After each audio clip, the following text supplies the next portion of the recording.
Welcome to the GreatBase Tennis Podcast, episode 176. I'm Steve Smith, along with, let me read it here phonetically, from Lithuania, Domantas Sadauskas. Perfect. Oh, come on. Let me hear. That's the perfect pronunciation. Let me hear you say it. Domantas Sadauskas. Lithuania. Appreciate you coming all the way My pleasure. up here to Wintergreen, Virginia, up in the mountains. I've been told that people are they're coming to see the old man in the mountain. But let me go through this. Domi, what a tennis background. 25 years old, born in Lithuania. By the age of 4, you have to correct me on this. Yep. Goes to Ireland, gets connected with tennis. Then last 2 years of high school, juniors, he goes to France, goes to the famous Patrick Mouratoglou. How do you pronounce that? Mouratoglou. He's in France for 2 years. Then he comes to college tennis in the U.S. He's in South Carolina. And then coaching career with the Rafael Tennis Academy in Spain. He's taught tennis in Saudi Arabia. And then that, on top of that, right now you're living in England. Yep. Girlfriend's from Austria. Indeed.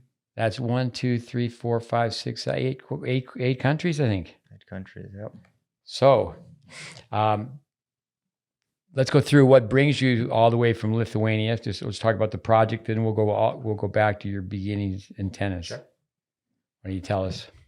So I'm in Wintergreen now because of this woman I met in Rafael Tennis Academy. I was with them for a week. I was coaching them, both parents, and they really enjoyed the way I coached, and they enjoyed my energy more than anything, and they just saw potential in me being a full-time coach for their 2 daughters. So they connected me with you, which now I am very thankful for the opportunity because I have a whole new perspective about tennis. I've learned so much already in the last, 2 weeks I've been here nearly. And so now it's honestly, it's just an amazing opportunity to even meet you because you are a very good coach. Like, I really have to say that about you. And I thank you for even letting me come here. So, and I thank them for connecting me with you. So, oh, you're kind to say those kind things. With it's a great project though. They met the girls, I believe, when they're 7, they're 9 now. Yep. They're from Houston, but they're based in the mother's working in Nigeria. Mother and father, the whole family's in Nigeria. So I went to international school there. The whole family is residing in Nigeria at the moment. 2 twins. Yep.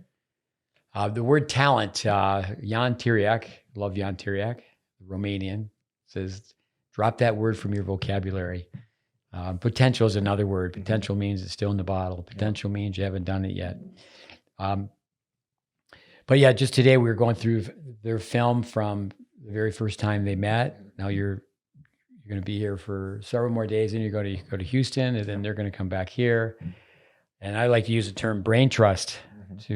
They've already worked with, I know Andy Fitzell, Mark Hamlin they were in Germany for 3 weeks. Matt Clore, Ilya Samanjaz. That's another name I can't say. He can't say That's it either. Another Eastern European second name that you need to get. Lafian. Yeah. With total package coach. But yeah, great project, and look forward to having you go back to Houston, spend some time with them, and then the whole family's coming. And how's it go? No one takes a village to raise a child, but no one tells you where the village is or how to find it. But let's go back to your, you started in Lithuania. Tell us about Lithuania. That's a basketball place. Well, basketball is religion over there. Even my dad was a basketball player. And actually, one thing I didn't mention before, that he was a checkers player. And so he was a very good one as well at that. He was even one of the national champions, I believe, in Lithuania at his age. Let's say under 18s. In checkers? In checkers. Wow. That was a sport. I mean, it still is a sport. But he was so good that I think at one point the Soviets were trying to bring him over to their side. And he would just, I believe, this is how the story goes. He would never go to that side. He would just stay on the Lithuanian side. And checkers. I've heard of chess, going to the nth degree, but not checkers. Wow. Checkers, yeah. It was very big at that time. And I think he's still good at chess as well, but checkers was his thing. But yeah, basketball is very big in Lithuania. And you see even there's a couple NBA players from Lithuania, and actually, whenever there's the world, let's say the world how do you say, when there's like the world championships between countries, Lithuania is always top 3, top 5 minimum. So they're really, really good. When the Dream Team came out, I believe it was 92. Yeah. People were saying, well, no one will ever be able to compete with the Americans. But I've been told, and I know so little about basketball, but basketball fundamentals are being taught better in other parts of the world in basketball than they are here now. Have you heard of the Ball family? LaMelo Ball. There's 3 brothers, and their dad is a very, very well-known coach actually in basketball. And one of the oldest brothers, I believe he played in one of the NBA teams. I'll get it wrong, but I remember he went to an NBA team, and then he had 2 younger brothers who both went to Lithuania for 2 years to do training over there, to learn fundamentals, learn the game. And then, yeah, so they grew up. I mean, there are 2 prime years, not prime, let's say just before they're turning 18 and maybe 18, 19. They spent 2 years in Lithuania just doing their fundamentals over there, which is really interesting. Well, at 25 years young, you've done so much in tennis, but let's stay with basketball a little bit longer. With basketball, I might be the world's worst basketball player. My parents, we did have a hoop in the driveway, but we didn't use it very often. I think basketball might be the most difficult sport to referee. It's amazing to me how your team can be down by 20 and they come back, and that's where it is exciting. Yeah. You know, like in soccer, obviously football, international football, you get down by a couple goals, it's over for the most part, right? For the most part of it, yeah. But the standstill shot, the foul shot, what is it? 10 feet up, 15 feet back. Mm-hmm. And that's just such a big part of the game. Yep. And then to have a kid work with static balance standing in one place, I think that's almost obsolete. You know, you just don't see static balance training now. Everything's on the move. You refer to Kobe a lot whenever you're using your coaching methods. Kobe Bryant. Yeah. Gotta love the late Kobe Bryant. Just jumping ahead, one experience of many that you've had at the Rafa Academy. Talk to us a little about Stevie Nash. Oh, yes. So when I was in the Rafa Nadal Academy, I don't like to boast about myself. I like to stay a little bit more humble. But I did a really good job over that. The first time I went there, I think I spent maybe 2-3 months. And in total, I spent, let's say, 7-8 months at the academy the first time around. I went there and then I left. I'll explain after. But I think after 2 or 3 months, they could see that I was doing a really good job, and the customers were really happy, and the clients were just really happy with me. So then they decided, actually, I'll tell you the story of how that happened. So I was eating lunch at the cafeteria, and my brother was just walking around the reception. And he heard that, so basically there's a reception for the players, there's a reception kind of for the coaches and kind of for the other players. So he heard from one of the organizers of the Rafa Academy that he said, "Oh, Steve Nash is coming to the academy. We need Domi." That's what my brother heard. And he said that, and he called me straight away saying, "Domi, you're about to coach Steve Nash." And I was like, "There's no way." In a group or private? No, private. Well, a group with his family, but also a private, because he wanted to play by himself, and he also wanted to play with his family a little bit. So as soon as I heard that, I ran straight to that reception, and I was like, "Am I coaching Steve Nash?" And then they were like, "Yeah, how do you know?" I was like, "I heard it from my brother," and I was just like over the moon, because I obviously know who Steve Nash is. Not a lot of people actually do in Europe, but in America, he's a very, very big name.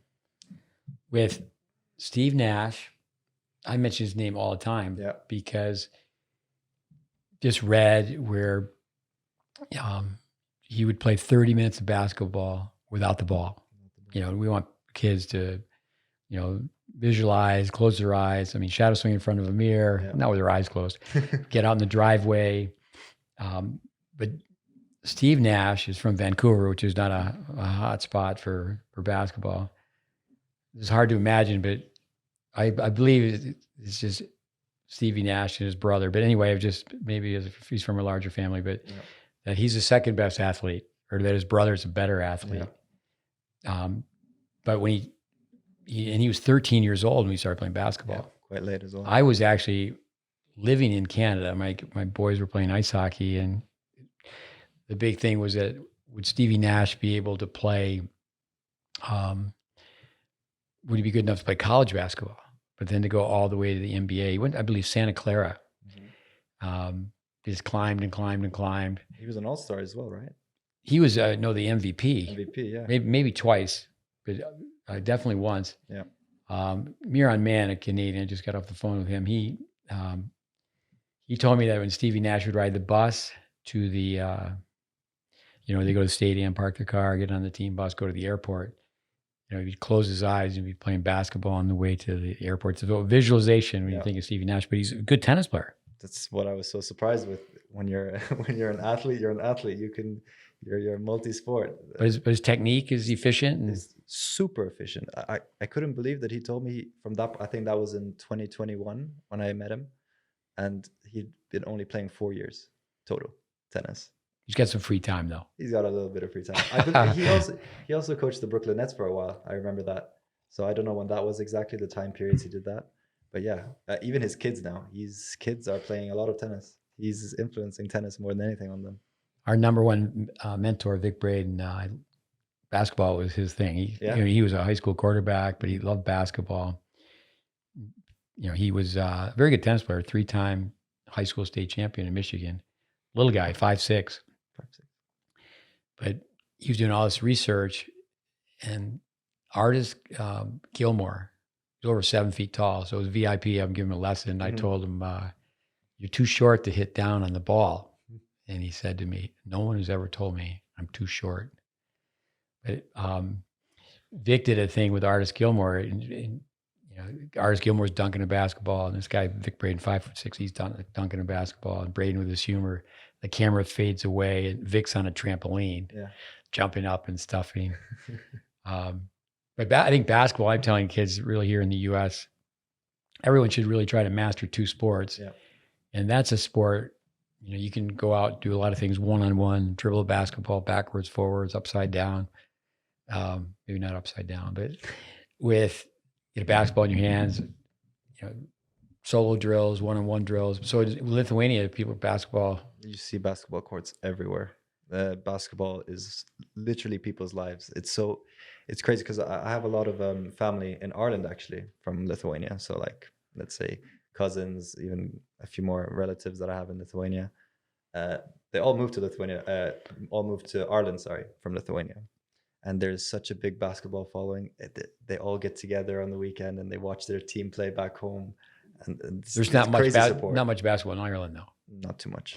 So when you say in Lithuania, people are playing outdoors. Bad weather, they'll play outdoors. There's also some very nice indoors. I've seen a basketball court on a second floor. I've never seen that before. There's 2 basketball. I don't know if it's 2 basketball courts, but I've seen the video of people playing basketball on a second level. I've never seen that before. It's that's interesting. So the language of the household, you moved to Ireland, but the language at home you speak Lithuanian. Lithuanian mostly. Well, with my mother, I would say. With my dad, a little bit more English, I would say. I think that's why English took over, because I kept speaking it in school when I was in Ireland, and then my mother likes to speak Lithuanian more than English. So you go there at age 4. Age 4, yeah. So you learned English before you learned profanity. Yes. The Irish, they've mastered profanity. Yeah, they're the best. It's just amazing. Just how the F are you? Yeah, exactly. It's always just thrown in there. It's never like that's the main topic of that sentence. It's just part of the sentence. They have the flow. Exactly. They have the flow. There's no anger involved either. It's just casual. Just throw it in there. It's just normal. Yeah. Tell us about growing up in Ireland. Growing up in Ireland, very wet, very windy. Cork specifically. So I mean, Dublin. Living in London now, I would compare Dublin to London a little bit. Dublin would be just a smaller version of London. Nice city, a lot of people. Pub culture, a lot of people going out all the time. In Ireland, I would say in Cork, where I grew up. I grew up more in a countryside area. So a lot of farms, a lot of cattle everywhere, a lot of bad smell. And actually, I didn't start tennis till the age of 12 because we moved to this one area called Ballincollig. So this is like central Cork. And then my dad found a new job, and then we moved further up north. And then when we moved further up north, this was like age, let's say 11, 12, maybe 10, 11, 12. That's when we started to play tennis, because we had a tennis court right in front of our house. So where we live, it's like an estate, so a bunch of houses there, and then there's a school, a primary school. And right next to the primary school are two beautiful Astro courts, Savannah surface. So that's the first time we saw what tennis was. Before that, I didn't even hear about tennis, I would say. I don't even remember even knowing anything about tennis before then. But now you're a tennis family, you and your brother. Yep, everybody involved. And your dad is now a tennis coach. He is. Made a career change. Yeah, made a career change. So he was working in Aldi for the longest time, I think. Grocery store. Grocery store. Yeah. So very big in, well, I think they have it here as well. Yeah, I believe in US. But yeah, so he was there for, let's say, 13 years, maybe 15. Been there quite a long time. And he started coaching even before he stopped working there. So he was doing like a couple lessons every so often, and whenever he could fit in a session. But then eventually, I think only in the last 2 years, he made a full career change. So he started tennis basically with you and your brother. Yeah. Your brother's 2 years younger? 2 years younger, yes. So he's 23 right now. But your brother, your dad, he had so many experiences to bring to tennis. Exactly. You said he was a soldier. Yeah. He was in the military for, I believe, 4 or 5 years. Yeah. So maybe it could be a little bit longer, but I think it was around that amount of time. So yeah, he was in the military. He served, I think, when he was in his 20s, early 20s. So as soon as he finished school, he went straight to the military. He was with my mother, and yeah, they were together whilst he was in the military. So I remember him telling me that he went to Yugoslavia, which doesn't exist anymore. It's right. That Serbia area, Croatia, a little bit there. So he was there for peace wars. So making sure that nothing escalates and nothing becomes more than what it should be. So I remember, and he actually went to America a couple of times, to California for trainings. So there was like, those military trips that they have to do for certain types of training.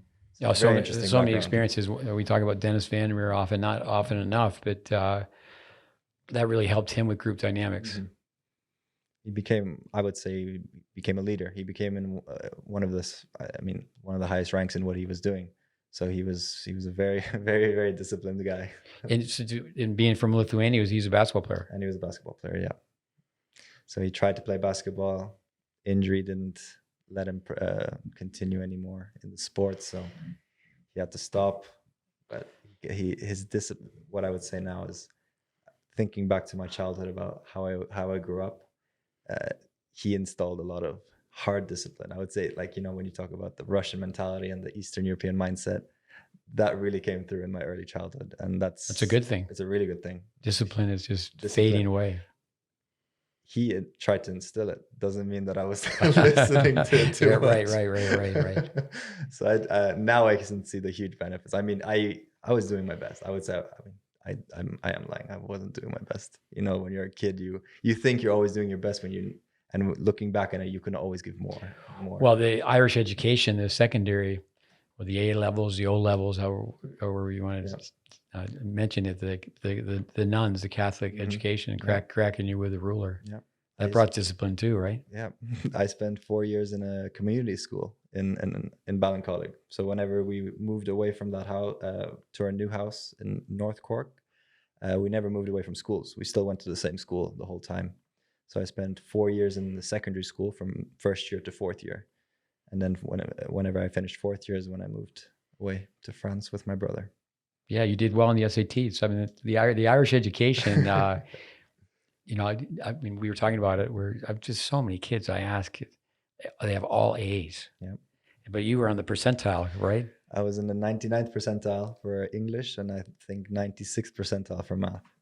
That's good. So, but the Irish really helped my English. But no, I've spent so much time in Ireland that it just seems like someone who has a 78 to get it to an 82 is a solid grade. Yeah. It's not like people. It's not like I'm getting all A's. Yeah. With Cork, no indoor courts. No indoor courts. That's the unfortunate thing about living there, is that the opportunity is so little. It's second largest city in Ireland. It's the largest county. So it's the largest county. So meaning that it has the most landmass compared to any other county. But And city, I think it's the second biggest to Dublin. And we Americans are not so good with geography, but Northern Ireland's Northern Ireland, but Ireland itself, it's Dublin's the largest and Cork's the second largest, right? So growing up in Cork, I thought I had an idea what tennis was. That was, let's say, 1% of what I know now. Like I knew nothing when I was there. I was exposed to very little. Whenever you're like, you could be like the best in your circle, but then you just think that that's what it takes to make it. Well, years ago in Ireland, it was so expensive. First of all, way back when I first went to Fitzwilliams, it was grass. Very It prestigious club, wasn't artificial grass. Yeah. And the time I spent in Ireland in the 80s, we've had Fergus O'Rourke, who you said, on our podcast, they were playing on tarmac, meaning they were playing on rough asphalt. They weren't playing on, back in the 80s, they weren't playing on artificial grass. Yeah. Well, the main reason why they use artificial grass is to play in the rain. And it's an easy maintenance as well. It doesn't cost too much to maintain. And so I think that they take the cheapest method possible, because tennis is not very big in Ireland. It's pretty big in Dublin. Like they have indoor courts, they have a David Lloyd's. I don't know if you've heard of a David Lloyd's. Yeah, for David sure. Lloyd's, that franchise. So there's a David Lloyd's. There's a good few indoor. I would say there's a good maybe 5 facilities at least that have indoor courts, maybe even more. And they have the dome bubble as well in some clubs. So it's very possible to play all year round in Dublin. It was a famous story in tennis, Davis Cup tennis. McEnroe, Irishman, he played Davis Cup. At that time, they had Matt Doyle and I'm going to take a shot at Sorensen. Yeah. And one was an Irishman who grew up in Germany, Sorensen, and then Sean Sorensen, I think. And then Matt Doyle is a Californian. And at that time, there was only 2 indoor courts in the whole country. I can remember being over there. A can of tennis balls was a fortune. But way back when, I'm going to ask for yourself, is that you didn't spend much time going up to Dublin to play. You just played within your county, right? So yeah, I played a lot of time in Cork. I mean, I went to a club that was 30 minutes away from me. I met actually the coach, one of the main Davis Cup coaches for Ireland now was my first coach. So he moved up the ranks as well. He became more of a well-known figure in Ireland, and he got the job of a Davis Cup coach. So I was one of my first coaches, but actually I did spend a little bit of time in Dublin. Even before I going to the US, this was when I was 18. So I just finished Moritoglu, and I was, so you remember how I told you that I went to school in January, not in August. So between that time period, I had a lot of free time. There was no semester of school or nothing. So I had to train somehow. And in Cork, training was not possible because my brother was still in school and I had no one really to play with at all. So what I did was that we knew this one Lithuanian coach called Aistis. So he was based in David Lloyd's in Dublin. And we knew him from before. He's a very, very good coach, very good guy. He's in Lithuania right now, but we got in contact with him, and he had a good amount of players that I could possibly like train with. And these boys also they all went to the US as well with scholarships. So every weekend and at this time I was working 3 jobs because I needed to make some money for myself so I can go to the US and not ask my dad all the time, oh, I need $100, I need $200. So I made a little bit of money working 3 jobs, which is really interesting. I worked in a carryout, which is an alcohol store. So selling alcohol when I was 18. In America, that doesn't happen. But over there, at 18, you can... Years ago, the drinking age in many states was 18. But really? In Ireland, I think if you just get your hand on the bar, you can order a drink, right? Yeah, you can do whatever you want there. So yeah, I was working a couple of jobs, and then every Friday, I would always ask my employer to finish my shift earlier so I could travel up to Dublin. So I went, as soon as I finished work, I took the train straight up to Dublin, had an evening session on Friday. Saturday we played all day, and then Sunday I had a morning session and came back on Sunday.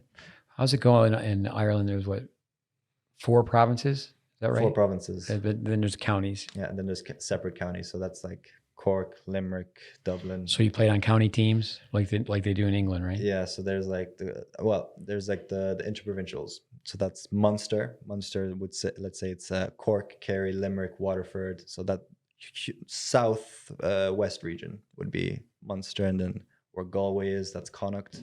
Dublin area is Leinster, and then Northern Ireland is Ulster. So every year they would pick the best players from the under, I believe, under 14s and under 18s, and then they would play each other in doubles, singles, very similar to college system, the way that they do it in the U.S. My son Connor was playing in the national finals, the 18s, and it started to rain. Oh yeah. He grabs his bag and starts running off the court. And John Doran, Garrett Doran, their parents were housing Connor, and so it was a fun experience in many ways. I wasn't at the 18s when he played, but he ran off the court, and the umpire says, "Excuse me, sir, excuse me, young man, lad, you need to come back." I think it was Sam Barry. Is that ring Sam a bell? Barry, yeah. He lost that match, but Connor Nyland years later, I should say, years later, when Connor was ranked high enough, he would have played one for Ireland based on his rank. His mother's from Ireland. Yep. And, as a father, I always said, yeah, your choice. I mean, obviously it is when somebody's in their early 20s at that point, but he chose not to play for Ireland. But I think it would have been a great experience. But coming back to Cork, I played a tournament in Cork. Douglas, you were saying, I think. Douglas, yeah. You just said Waterford. Mm-hmm. I was the runner-up. Was this Irish kid, and he said every time I play an American, it didn't help me. He said every time I play American, I feel like I'm down to love 15. So I said I still lost to him, but we did win. I won the doubles with an Englishman, but I was given this bowl, Waterford Crystal. Mm-hmm. I didn't really pay attention to my mother's interest in crystal, and so when I was on the airplane home, I had it in my shoulder bag, and this woman sitting on the airplane next to me said, "Let me see that." And it was worth quite a bit of money. Yeah. But you eventually left Ireland. One more question for that. Mm-hmm. You went from there to France, but so you played the nationals? Yeah. So Fitzwilliams was considered the nationals. It was like the biggest tournament of the year. Thinking back on it, I didn't do so well. I think I made quarter, semifinals of doubles a couple of times with some kids from Dublin. At that time, me and my brother were just not connecting mentally in tennis. We were always, my dad was trying so hard for us to really be a team, and we were just fighting. It's like crazy. Like we would 2 years apart, right? 2 years apart. Yeah. So we were always who has a bigger ego, who's better at tennis. It was a lot of fighting before we actually got good chemistry. With playing in Ireland, playing the nationals, it's very much a city sport, though. It's just it's not countrified. I mean, Ireland is it's gay. Why don't you talk a little bit about your shift to France? But hurling and Gaelic football. I mean, amateur sports. They pack the stadiums. No contracts, no money. The athletes just play. Talk about passion and love of the sport. It is literally love of the sport. If you ever want to see a full passionate crowd go crazy for their area that they live in, go watch a hurling or Gaelic match. People go insane for it, and it's all they talk about. Like, for example, when I'm even at the tennis club where my dad coaches at, people are talking about hurling, people talking about Gaelic football. We don't really talk about tennis too much. We talk about the county final that's happening next weekend, or it's so big in their culture. So amazing. What do you think's first? Gaelic football's one or hurling? I think Gaelic football is a little bit bigger. I think hurling's two and rugby's three. I didn't play Gaelic football. I played hurling. So swinging the stick around was you showed me on the court earlier how it just made me laugh.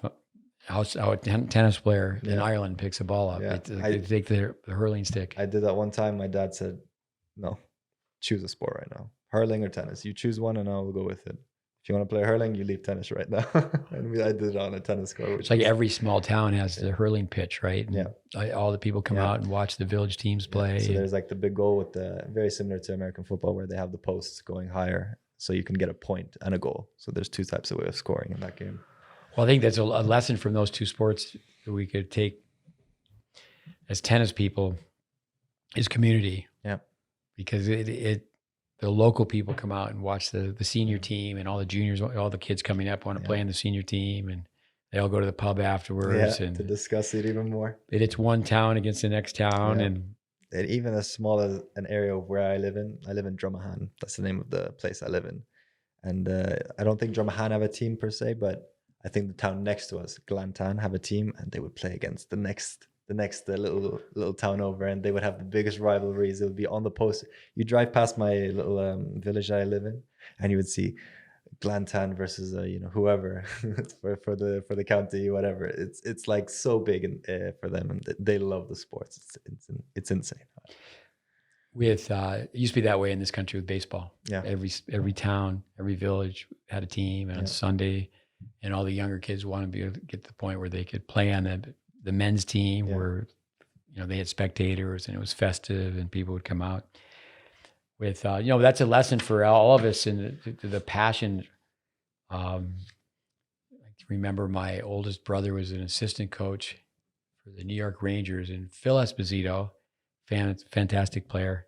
I one time sat next to Tony Esposito in a hockey game, and I talked to him, and he said he had remembered my brother. And my brother, Mike, is just an amateur, love of the game. Yeah, is Phil Esposito, who broke records for how many goals in a season and such.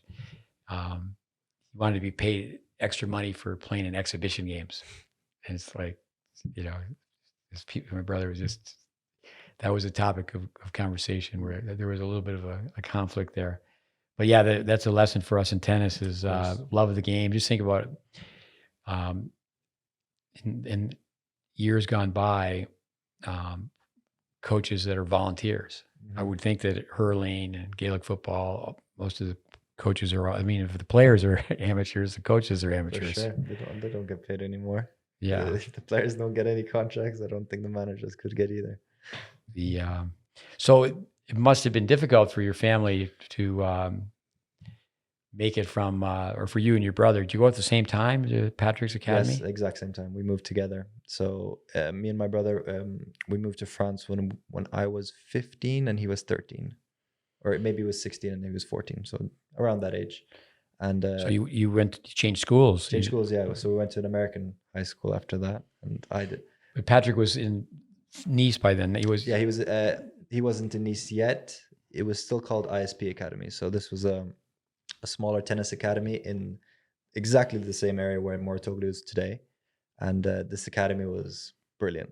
I knew all the coaches. It was a very, very family community based kind of academy. Everyone knew each other.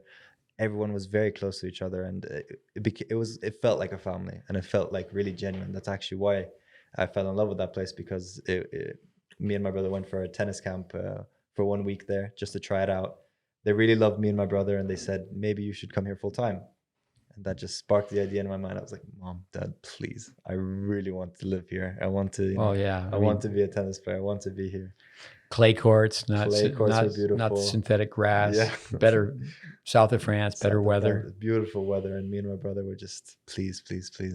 And they found a way. I have to thank my parents for somehow finding a way, because we don't have the best background. We made, I think, a very good situation out of where we came from, and I thank my parents every day to this day for even bringing me there and exposing me to the world of tennis, because I would have never traveled where I traveled to because of them. That's where it all started. And also just the cost. Of course, let me ask. So Patrick's place, I was at his place when it was in Paris, but what he has now, it's gigantic. It's right next to Monaco, and all those pros that live in tax-free haven of Monaco can ride 25 minutes and train at his place. Medvedev trains there often. I've seen Cameron Norrie trains there quite a lot now. So Tsitsipas, all those big players. But they all live in Monaco and drive. A lot of them live in Monaco, yeah. Because of the taxes, yeah. Yeah. So it's a smart way of doing it. What, Patrick bought this academy? Yeah. So like I said, it was named ISP before, and Moratoglu, it was kind of ISP X Moratoglu. So it was a combination of my first year that I was there. Because when I first came to try out, it was fully ISP. When I was transitioning in, that's when Patrick was already there, and he was starting to establish his own ways, and you can see that he wanted to take full control. He saw the potential in the area, the courts, everything was perfect. And he eventually bought out the academy from the old ones. And then the old owners, they moved away to different academies, and they created their own French Touch Academy. Charles Offray, so he was one of the owners who was running ISP. We were very close with him, and my dad has very good contact with him. So then Patrick bought it out, and he made the academy what it is today. Talk to us about the facility when you first went, and what it's like now. So when I was there first was 2015. That was like almost like the first year where they kind of established, and it's very similar to Rafael Tennis Academy. They first established in 2015 as well.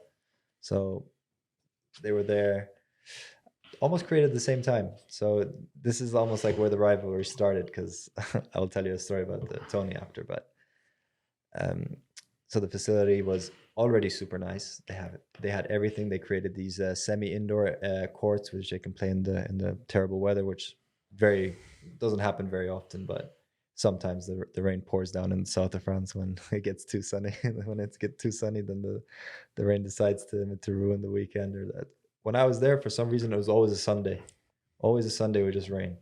I don't know why. I just remember the Sundays always being wet. So the facility itself, I think they had like 30 courts, something like that in that Upon region. arrival. Yeah, upon arrival. Wow. They had so many courts. And when I was there, even for example, my class, I had 12 people in my class, and full international class, everyone from each part of the world. I had Americans, I had Chinese people, I had people from all over in my class, so fully international class. And then every year that's gone by, they increased and increased. My brother had 24 kids. I think it's up to like 25, 30 kids now in a classroom, which is huge, because I thought 12 was a lot, because we were just... So when you say class, so like the freshmen, the grade 9, Yeah, grade 10. exactly, yeah. So going back to the Moratoglu facility, they already had... they were building, always constantly building something. So even when I was there, they were building when I moved into Moratoglu, so I'll explain again. ISP Academy, when I was there my first year, we were staying in a place called CIV. So this was like an international school in France. So it's like 30 minutes away from the academy. And it was a rough place. Like, it was not the best. We ate in the cafeteria there with a bunch of international students who separate from us. It wasn't, it was a massive facility which housed a lot of kids who are just going for an international school experience there. So we were almost all together in this one place, and we had like a building or two that shared all the Moratoglu players, and we had to walk every day 30 minutes to get to the courts, 30 minutes back. And that was the first year. And then the second year, whilst everything was under construction, they built the new dorms, which I would say I had one of the best rooms.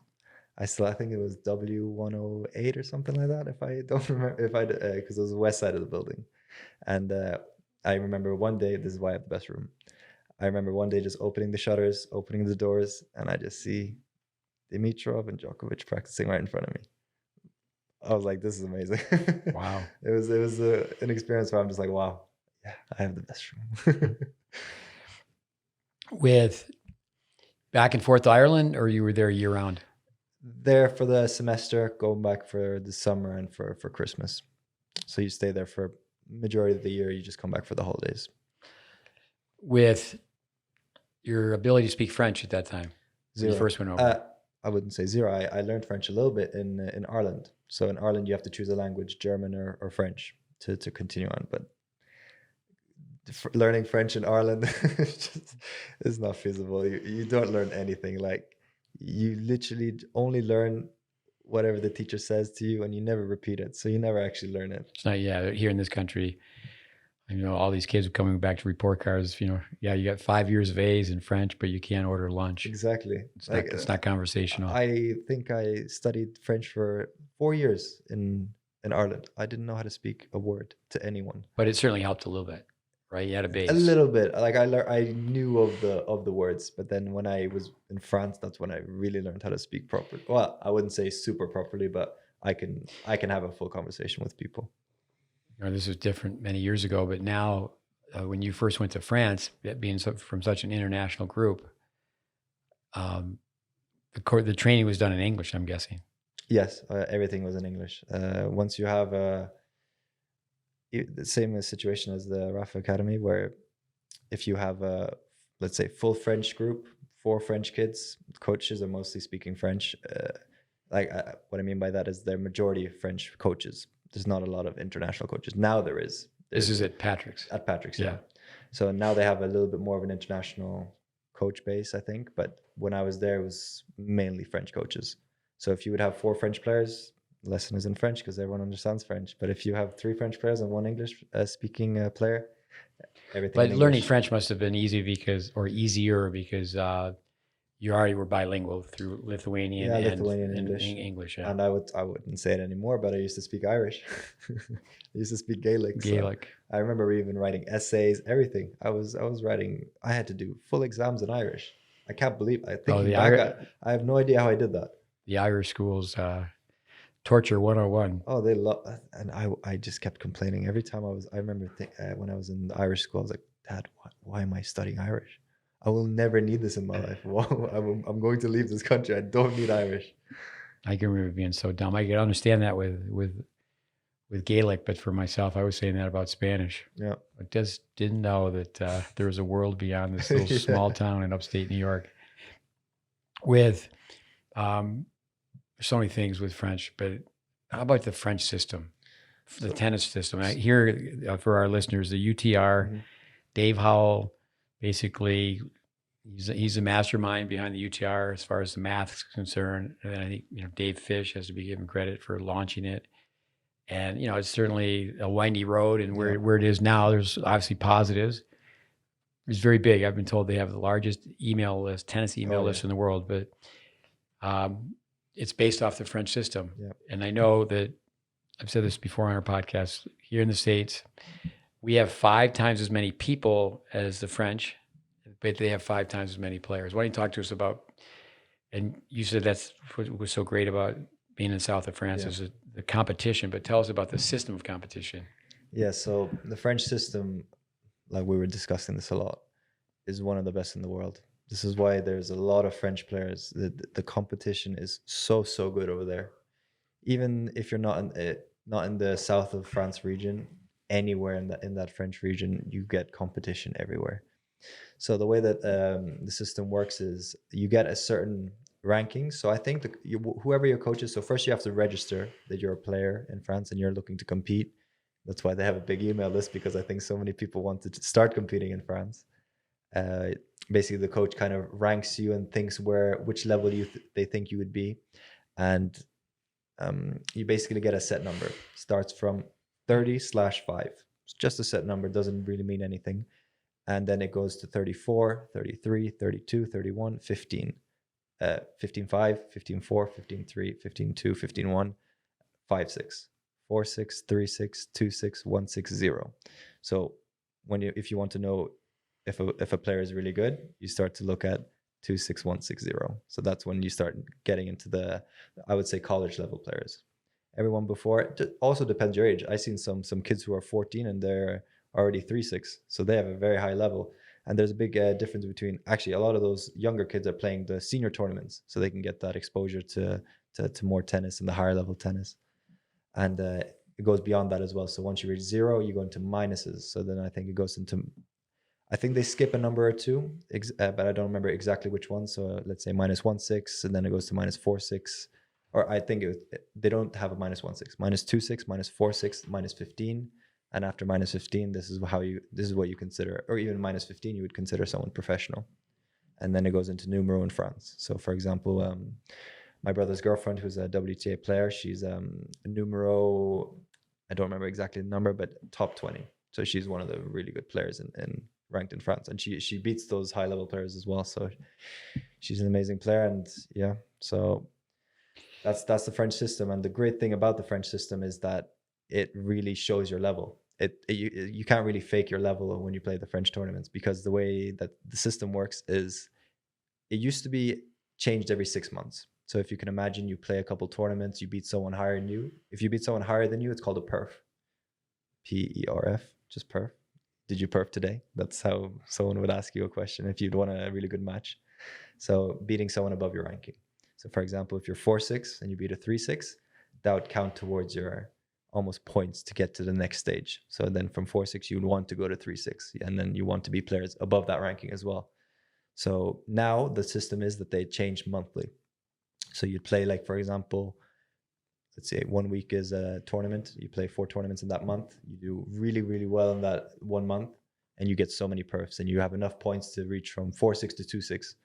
Before, when I was there, it would take 6 months to change that. So you'd stay at 4-6 and you keep playing players that level, but you already are beating people above you. So you play very easy matches the first few rounds, and then afterwards, you'd play the higher level players. But now they change it monthly. So if you do have an amazing tournament, they change your ranking automatically almost, which is, I think, is much better, because if you're just playing 2-3 rounds where you're just like, this is too easy, then it actually annoys the people who are lower ranked, because they're also trying to do the same thing, just lower down the scale. So someone who's 15-2 wants to beat the 15-1 or the 15. And if they're coming up against someone who's just been destroying everybody in that region, then they get super annoyed, because they're like, well, how am I supposed to go up myself if you're not supposed to be this ranking? So now I think the system is perfect. It's amazing, honestly. So Domi, another question from the dummy over here. I know years ago, you would go to Roland Garros to be rated. How do you get rated? So a foreign player goes to France and wants to get rated. How does that happen?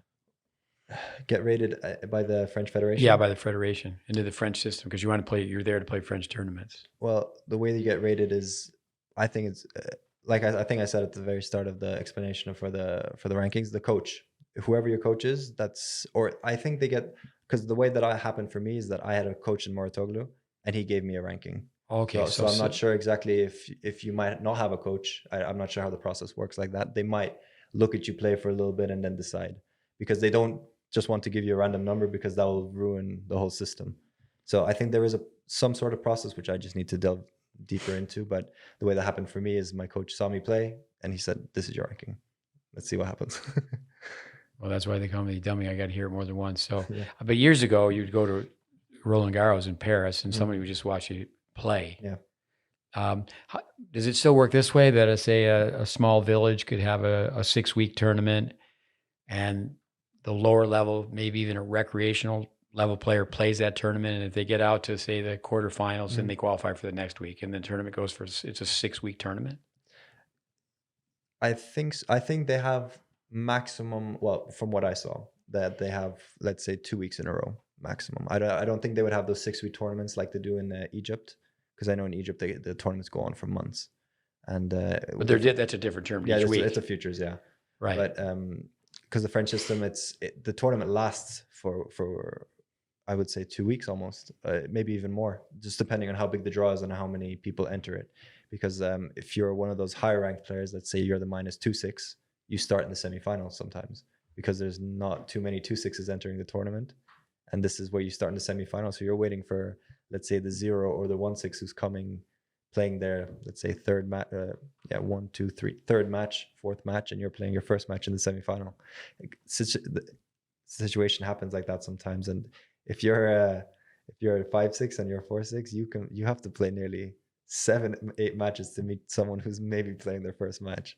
Right. With tournaments in France, they're on weekdays as well. Like here in the States, most junior tournaments are just on the weekends only. I mean, the national events are week-long events. But is it true that the French tournaments in the summertime, it's a Monday, Tuesday, Wednesday, Thursday? Yeah. I remember being so excited when I saw the schedule up on the board. So when we'd have like maybe school, sometimes you might have a match that day. So you check your name on the list, and you're playing at 3:30. Oh, I can't wait. Tournament day. I love it. I love tournaments more than anything. This is one of my favorite things in tennis. I love competing. And so the tournament could be on any day. It just depends on where your rank, what your ranking is, and how far in the tournament you are already. So if you're 15, you might be playing on the Sunday. If you're a 4-6, playing 2 days later. Just depends on what your ranking was. So everyone had a different schedule. Not everybody started on the same day. On Sunday, sometimes during the weekday. I've told so many players. It's very interesting. What does we'll get into your background in college tennis in the U.S. So what do college tennis players do during their summers? Perhaps the first summer they play these intercollegiate, the ITA tournaments. There's a negative for that at this point, where experience over the last several summers is that so many consolation matches are not played. Yeah. The people look at the UTR and go, I don't want to play that match. My UTR could go down. Yeah. But I've told so many people to go to France because especially those that grow up on a hard court, like say, I think a Raven Klaassen, I think that would have been great for him. I know Jeremy Wertzman. Jeremy became number one in the NCAAs, and I've heard him say, as we've talked about the old days, as he wish he had gone to France to come out of 4 years of hard court tennis and then be on the clay, and it's humbling. You could go over there and be losing to 16-year-olds that have mastered that surface, and the red clay itself is a great tennis teacher. Amazing. And that was one experience which I didn't like red clay at first because changing from the AstroTurf to red clay, it's two different games. Yeah, really. And at first I didn't really like the red clay. I loved hard court. I always loved hard court because the fast game, I love it. It suits my game very well. That's why I liked it a lot. And now red clay, I appreciate more than ever. I absolutely love red clay. With shot tolerance. Yeah. I've been to so many junior tournaments in Europe where every round is tough. Yeah. Where in the US not so much because everybody's going to be getting balls back. Yeah. And even way back when they played with different balls. The balls would be in a box. You'd have Pirellis or Tritorns and like rocks. And it's just those balls, they love to use them in Ireland. The Treton balls, whatever they're called there. Yeah. It's a rock. It's if you get leathered by that's you're going to hospital for sure. It's good. It's good for the budget. Yeah. With the French system, I once heard Jan Tiriac say that McEnroe should play in France. In France, yeah. Play with his opposite hand so he wouldn't be a shot maker. Yeah. I mean, I could repeat that story all the time because so many kids, especially with the rackets today, like Chris Chlorline, they're just launching missiles. Yeah. They're not building the point and playing 3 zones of the court. Yeah. And it's very interesting, to be able to play and play defensively. Yeah. But there's been touring pros that have actually done that. They have some tendonitis or maybe their shoulder sore. French players they'll just play matches. That's the mentality of those play matches, right? Compete. Number one thing is to compete. That's what you're taught in France. You need to compete. You need to play well. You need to win.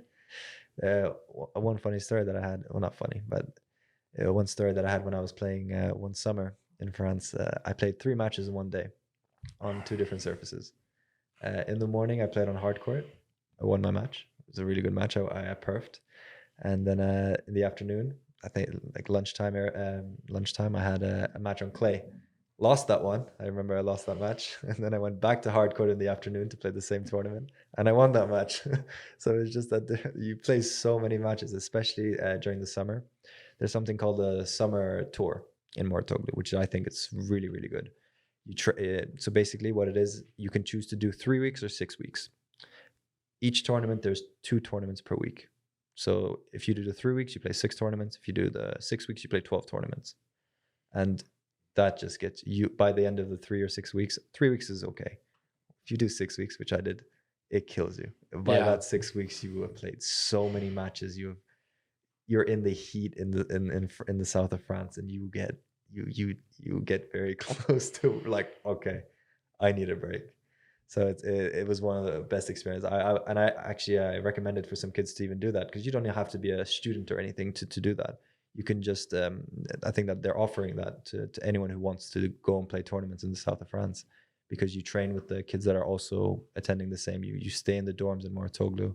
You train with the coaches that are there, whoever is designated to be there that summer. So you train with the Mortoglu coaches. You warm up with them. You almost live like the lifestyle like you would be in Mortoglu, just without the schooling. A gentleman by the name of John McCullough told me the other day on the phone, we need to talk more about brain typing.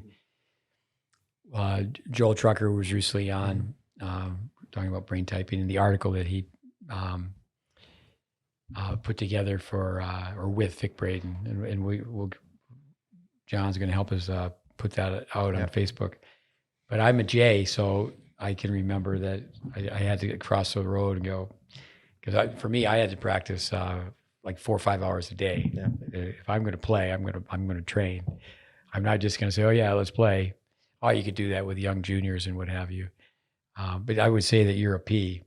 One time, I was still I was running this program for tennis teachers, but I was, to maybe 26, 27. Shortly after that, I said, okay, wait a minute.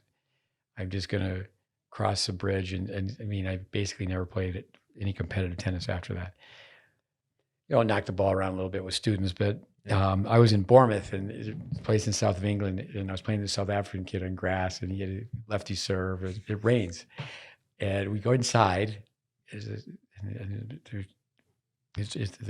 I'm just told, well, when it clears up, the match will resume, but whatever court's open when your name is called, and they called it shale, so they had this clay. And I'm going, oh, I hope they put me on clay but they actually did. It was even worse. They put me on this artificial grass that was faster than the grass. Yeah. And it was this guy's serve and the way he played. And, but that's really interesting. Yeah. But yeah, I think like Martina Hingis' mother comes to me with her Melody, where her daughter spent some time at Bollettieri's and some time at Saddlebrook. And she said, I want my daughter to play everybody here. John McEnroe feels like that's how you learn to play. Is you just got to play sets. I mean, you got to play. I think it's really a crisis here in the U.S. where it's so difficult for people to find practice matches. But I mean, even when you look at the players in the college system, especially, well, I was in Division II, so I saw a lot of international kids. In Division II, I didn't see. I would see the only Americans I would see is the walk-ons. I mean, there's a few in the lineup. I would say maybe one or two in each team, but then the majority are South Americans. Actually, a lot of South Americans are playing in Division II. Well, I think I get into college tennis, but it's amazing. My son played for Ohio State, and they would have some double headers, and like, okay, where is this school? I mean, there's so many schools in the U.S., and okay, I'm not that familiar with that school, and I would look it up, and it's like, every team had really two good players anyway. But with is Patrick's Academy based on that? Lots of sets being played. Everybody plays everybody. It was different when I went to his place in Paris. Yeah. It was like, say, 16 players, 16 coaches, no groups, everything private. Yeah. Everybody, they're all working for Patrick, but they all had their own coach. Yeah. When I was there, this was the very start of Mouratoglou. So from what I remember from my training is we would have 2 hours of tennis training a day and then 1 hour and a half fitness a day as well. So this would be every day, Monday, Tuesday, Wednesday, Thursday, Friday, and sometimes on Saturday. We would usually sometimes have the weekend off, but tournaments would actually happen on the weekend sometimes. And then actually that for some reason they would start on the Saturdays, and then if you keep winning, you continue on in the week. But were there in-house matches? Not too much actually, but closer. It depends. If you have a tournament coming up, and the coaches know that you have a tournament coming up, then we would focus a lot more on sets. It would just depend on the scheduling, on what time of the year it is, and if you have tournaments coming up. Usually in the fall time, there's not too many tournaments, and there would be maybe one every so often, maybe one every couple months, or maybe even one a month. But then once it gets closer to the summer, that's when you start to play a lot of more sets, but a lot of fitness, a lot of drilling, I remember. Yeah, it wouldn't be fair for me to say, well, okay, I was there for 2 weeks and this is the way it was. But no, that's a blink of an eye. That's what it was for the 2 weeks I was there. Yeah. I remember, I lived in the Tampa area for 15 years, and it was great because you go to a junior tournament and there'd be one bus from Saddlebrook, and then there'd be two buses from Bollettieri's. And then one thing, what happened in Bollettieri's at one point, they figured out, well, the bus is an expense, the driver is an expense, the fuel is an expense, the insurance is an expense. So the Bollettieri kids, they had in-house tournaments. They weren't going to play the local tournaments on the outside. They just played within, because their numbers would fluctuate too. Like after Sharapova won Wimbledon at age 17, Bollettieri's enrollment went way back up. I mean, I think certainly a roller coaster at times. How many people were in the program. I said this to you earlier, if you could comment on this. I've been to France many times and said, well, I think one of the reasons that the French have very good tennis players is that they look at tennis as art. Yeah. And, it's kind of like Roger Federer. I made a list. I had to learn all these shots, but he wanted to have a good looking game. Yeah. What are your comments on that? That it's not so much based on tennis math. It's based on not only the level of play, but the appreciation of looking like a tennis player. I'll give you one good example. Joe Wilfried Tsonga. Yeah. Doesn't have amazing technique, but sometimes he can make tennis look like art. I remember sometimes him whipping out a one-handed backhand winner out of nowhere when he has a two-hander. I remember him just, that was one player where I grew up looking at. I was like, oh, I love this guy. Just the way he played, just his attitude, his charisma on court. Like Ivan was saying, if you don't have technique, then you have to build that back up with character. Yeah. And then the character is really built on, let's say, what you lack. Yeah, Ivano Surets, who manages the podcast and many other things. He made the comment where we have people visit, and there's a lot of these kids that have been with us for a long time, and they have aesthetically appealing strokes, efficient strokes, but they can be lacking the fight. Where if a kid's out there with no technique, and they've got to win despite the technique. Going back to the Henri Leconte. Going back to Guy Forget, Yannick Noah, where they, strong Davis Cup team. But, like watching Noah serve, people say, oh, he must have been taught by Braden. No. Braden would say, no, Galileo and Newton were here long before us. Is that he just, it's amazing how if people have efficient strokes, they are aesthetically appealing. Yeah. So from there, your brother stays, so you're only there 2 years, but he's there for 4. Yeah, he's there for 4 years total. So I graduated. Like I said, I had the period of time where I had 1 semester off from August to January before I left. So that's when I was training in Dublin at the time, and my brother continued on in Moratoglu. Did the expense go up when Patrick took over? Every year. Every year. Every year gone up. So when you first went, it was at a. What did those initials stand for? What is it? What was it again? ISP. ISP. The initials? Yeah. So the International School of something. I don't remember exactly. Yeah. Okay. But so I would say theirs was in the range of 10 to 20,000 for the year, something not too bad, not crazy expensive. And then, but the Irish and the French on the Euros when you went there, the Euro system. Euros, So expensive. And then every year Patrick was there, the academy was getting built. It was getting bigger. It was getting bigger every single year because more professionals were coming. And that's actually one of the main reasons why I think the academy grew so much, is because they always had professionals there. They always had constant players. Djokovic was such a big name, training there for a long time. And no, for sure. Andy Roddick, I did a little work for the Roddick Tennis Academy when the Roddicks owned it. And then they sold it and continued to do a little work. At that point, the term pre-academy, I've talked about, it was short-lived, but the students that were newer, their level was lower, newer to the game, it was set up where they had to spend 3 weeks with me before they could go to the academy. But one thing that really hurt the Roddick Academy was Andy was living in Austin. Yeah. It was, an hour away or whatever. And it didn't have the same vibe if the pros are walking around. For years in Tampa. Pete Sampras at Satterbrook, and I used to tell people, well, if Pete's walking down the fairway, it's not really going to help you with your forehand. But at the same time, it does. It just creates a very good atmosphere when the younger players can see the pros. It's not just the kids that want to be the parents. The parents really, really want that. I've heard that so much. Oh, I heard Casper Ruud came here to Rafa Academy. I want to see Casper Ruud. Just by they will be fully satisfied if they see the pros. Yeah, it's the sizzle. I mean, the show sizzle versus substance. Exactly. But also too is that it is so important for young people to see firsthand how they train. Exactly. So you went to college at UF, and your brother came 2 years later. Yeah. So my brother went to fortunate to go to the same school, the same university as me, and one of the main reasons for that was doubles. We wanted to play doubles together because we were thinking lefty righty. I'm lefty, he's righty. We were just thinking we would kill it in college doubles. We will play good. First time we played together in college doubles, first tournament, we lost every round. We couldn't believe it. We were like, I thought we were good. What's happening? We hadn't played doubles together in 2 years because he was in the academy and I was away. Well, in this country, you hear D1 is the level of Division II college tennis. It's an international event. Yeah, exactly. And I remember even playing so many Division I colleges that we beat.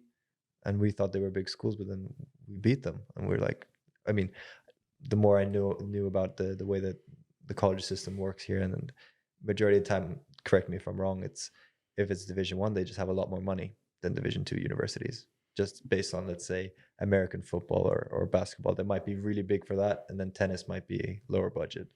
And that No, they might be, definitely, with the Power Five conferences, it's like, say, I'm really not familiar with Virginia, but say North Carolina, there's North Carolina, Charlotte, North Carolina, Asheville. There's several satellite campuses, but if you're at North Carolina, Chapel Hill, that's where they have the Olympic Stadium and big time everything and big time budget. Did Patrick's staff help you? Did they have people on staff? Did that to help secure the US? Secure scholarships? So basically, there's one.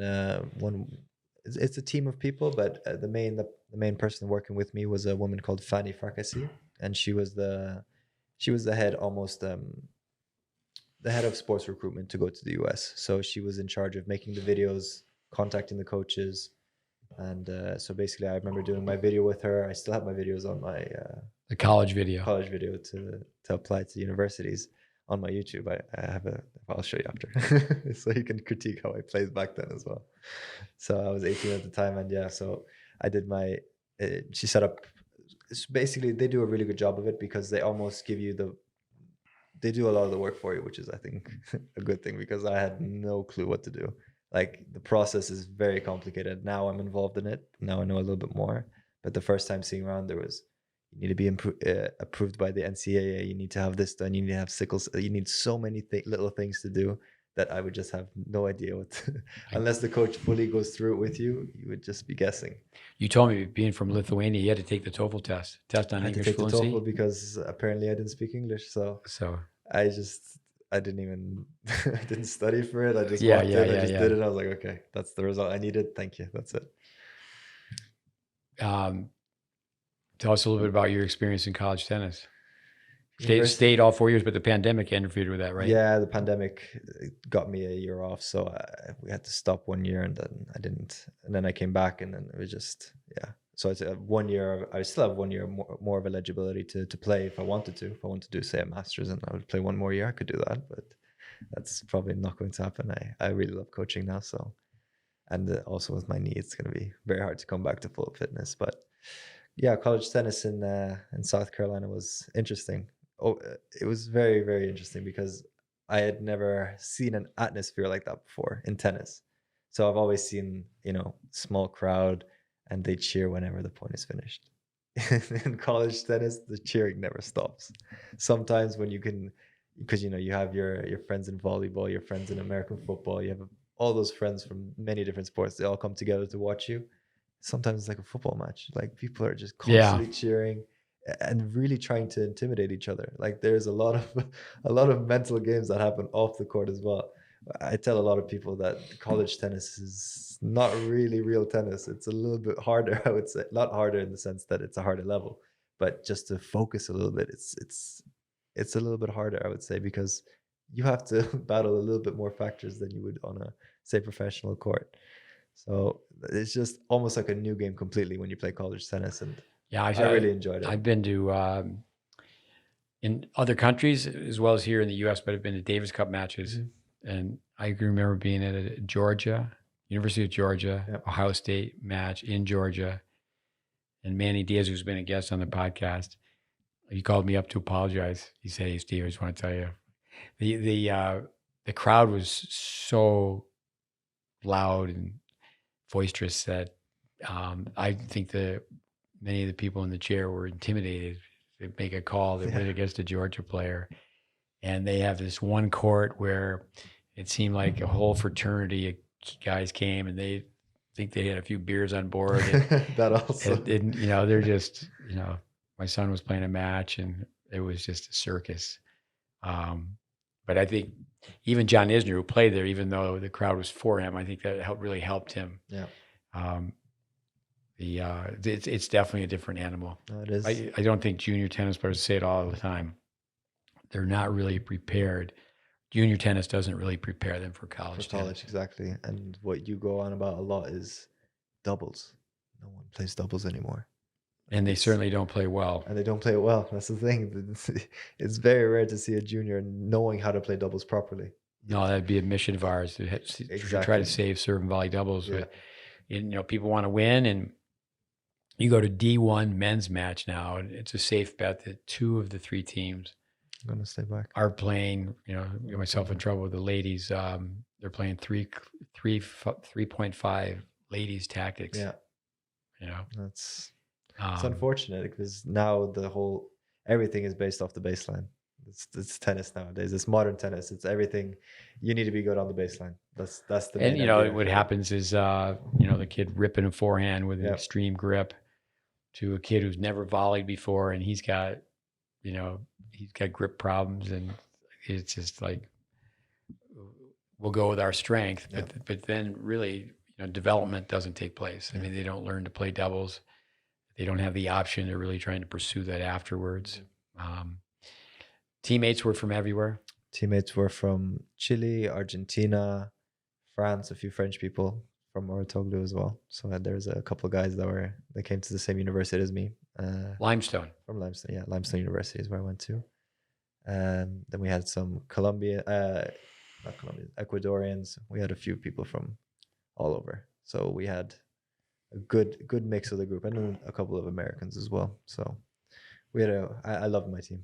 Like it's you make friends for a lifetime when you spend 4 years with them. Yeah. It's an amazing experience, and it's just people that Yeah, I tell you're on the court with them every day. You're with them off the court every day. It's you build these amazing relationships with these people. And yeah, I've coached so many college tennis players, and my students have coached so many college tennis players.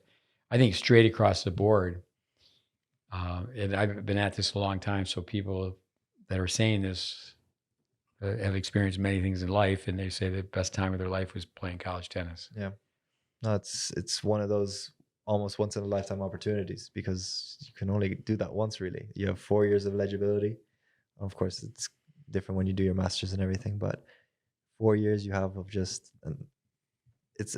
you can't get that in Europe. That's the thing. There's something a little bit similar in England where you play between universities, but not the same level of competition that you'd get here. Here is just, and this is actually one thing that in Europe that people didn't really know about until, let's say, what year is it, 2023? Not even 10 years ago. I would say not a lot of people were exposed to knowing about the opportunities you can get in America to come here, play on not even a full scholarship. Maybe you'd have a 50%, 60, it just depends on your level, but just the opportunity to go to the US and play a further 4 years whilst being paid to do that. And your education's continues. And your education continues. That's one of the main things I think that parents really want to be assured with as well, that your son or daughter just keeps studying, gets a degree on top of being an athlete as well, student athlete. They have the university games. It just took place. Greg Patton. Yeah. I read where he won, the U.S. won for the 12th time, or he's done it 12 years, and I think maybe he's done it more than 12 years, but I don't think they've won it every time. But he's retired now from that. But that's more of an all-star format. Yeah. But yeah, the budget, you know, it's just amazing to think. You know, I've had some fun. When I was in Tampa for 15 years, take kids to the University of Florida and tell kids we're going to go see the stadium, a football stadium, Yeah. American football, and it's going to be bigger than any soccer stadium in your city. And they're like, no way. But it's big time sports, big time money. Did you have full coaching staff of 3 coaches, or one coach, one assistant coach? One coach, one assistant coach. And that coach was the coach for the men's and the women's. That's a challenge. Tough. Did they have grad assistants? Did they have more than a coach? Did they have grad assistants that were helping out? They had that assistant, the one assistant coach. He was a college player as well before, I think, I don't remember. Not Anderson. I don't remember the name on top of my head, but he used to play in a university that was in our region, South Carolina. And he was with us for a couple of years. And then we had, and now there's a grad assistant. My friend, one of my good friends, Wes, he was on the team with me. He's now the grad assistant of Limestone. So He's now the assistant coach, doing everything that Ross, the old assistant coach, used to And do. what did you and your brother study? I studied psychology. My brother studied professional communications. Psychology, that'll help your coaching career. And that's exactly what I was thinking. I wanted to be a therapist at first, a counselor. I thought that was my career path halfway through when I began my bachelor's degree, and I really thought that, yeah, I kind of like counseling. I like the idea of, talking to people on a regular basis, and I, I thought that would be my path. But then halfway through, I was just like, do I really want to do that? I'll ask you about, post college and getting into tennis as a coaching career. But what did you do with your summers? You were in South Carolina. Did you go back home to Ireland and play? Did you go back to France? So what I would usually do is, let's say, the first year in America, I actually didn't come back home at all. I stayed in Atlanta, Georgia. Hot Atlanta. Hot. Oh, sauna. It was so hot. I couldn't believe it. Just being on the road, the sun coming off the pavement makes it super hot. To see European players come to the U.S., get off an airplane in August. Yeah. They're in a place like Texas or Florida, like, forget it. Oh. Yeah, so even when American kids go over, say, we have a lot of kids that go over to play. I go, yeah, but if you're going to come back and play, say, Kalamazoo, San Diego, you better come back a couple weeks early. Yeah, because the summers in the U.S. are so much hotter. Yeah, so I spent 3 months there in the summer. That was my first year, and I was just doing, just hitting around with some people that I saw, that I knew from there, and just spent the summer there because I knew someone that lived there, and I just spent the summer in America because it was just the better option for me at the time, just to stay over there. And then I went back to university that following semester, and then I went home for Christmas, did my next semester, and then every semester after that, I went usually back to Ireland to see my parents, and I would actually do some coaching. That's when I would start to do my coaching in between a little bit, and I would start to do some lessons in Ireland. I would do some tennis some junior camps for like 10 weeks in a row. As a teacher, coach, yeah. So that was my almost starting of my. I was coaching a little bit before, but I wouldn't consider that coaching, where you just do 1 or 2 private lessons. When I started to have full groups, and I started to in those summers, that's when I really started to doing coaching, and that's when I kind of realized, I really like coaching. I really enjoy it. I think up to a certain degree, some coaching can definitely help. Yeah, it can help your game. Yeah, it makes you stop and think and explain things. And I think if you have to do too much, we call it teaching prolitis, where it's like, okay, your feet don't move anymore. You're standing in one place for 8 hours. Yeah. With certifications, you're certified with the Spanish Federation and the LTA, the English. Well, yeah. So that was post college, though. Post college, everything. Yeah. So I did I did a lot post college. So as soon as I graduated, I went straight to the Rafa Academy. So I would say almost. Then how do you secure a job at the Rafa Academy? So actually, one of my, because you had a couple wins over Rafa on red clay, or I think that was it. No, so I had a friend who I went to Moritoglu with, and he said he had the email of one of the coaches at Rafa Academy because he was looking to go there as well. So he said we called him one day with me and my brother, and we just said, he told us, would you like to maybe try to coach at Rafa this summer? I was like, oh, that would be really cool. So we got his email, Joel Figueras. Very thankful for him. He's actually done a lot in my coaching career. He's brought me to a lot of places. So I emailed this guy, not knowing what's going to happen or what to even say. I just sent him the email, hello, is there any coaching opportunities in Rafa Academy this summer? I would like to join. Sent a picture of me playing tennis, and he just responded a couple of days later saying, oh, you play really good. You want to join? I was like, okay, that was it, secured. So I went the first week of, I would say halfway through May. As soon as I graduated, I went next week straight away. Was there an orientation program? No, because they wanted me to start earlier. So usually the summer camp starts June, when everyone kind of finishes out of school. Yeah, when they finish their school year in Rafa, and they wanted me to come a little bit earlier. That's why I went directly almost after I graduated. I was supposed to go in June, but they texted me earlier saying, would you like to come earlier just to do a couple more extra lessons? And I was like, yeah, sure, of course. I would love to experience it. So when I got there first, the coaches actually helped me a lot there. So there was one coach called Ivan. He was a Spanish coach, and he was there for a long time. He's there since the beginning, so since 2015 when they were established. And he helped me a lot in the first couple of days. First day I went there, it was pouring rain, only one indoor court, and everybody had to be squeezed into the one indoor court. That just messed up my idea of how everything was supposed to work, because everyone just squished in. Everyone maybe gets an hour each, and that's it. And then the next day is when I finally started to realize, oh, okay, this is how it works. So then he took me under his wing a little bit, showed me how everything works. You have a schedule. There's so many different types of programs you can do in RAF Academy. Like, for example, I remember the very first thing I did was a group lesson from 8 to 10. And it was just, I would say, 16 adults. And we were 4 coaches. So it's always 4 players for one coach. And that was the first lesson I did. And then the next lesson was from 10 to 12, which was a private.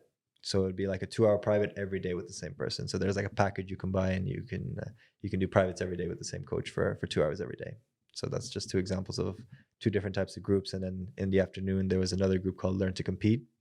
And in this group, this is just point-based training. We do different point situations, and we're just learning how to play points. So there's just many different programs you can do in the RAF Academy. And I learned pretty quick because, I mean, being a tennis player, you do most of these things when you're younger. So it's just almost, oh yeah, I used to do that. Let me just show it to someone else now.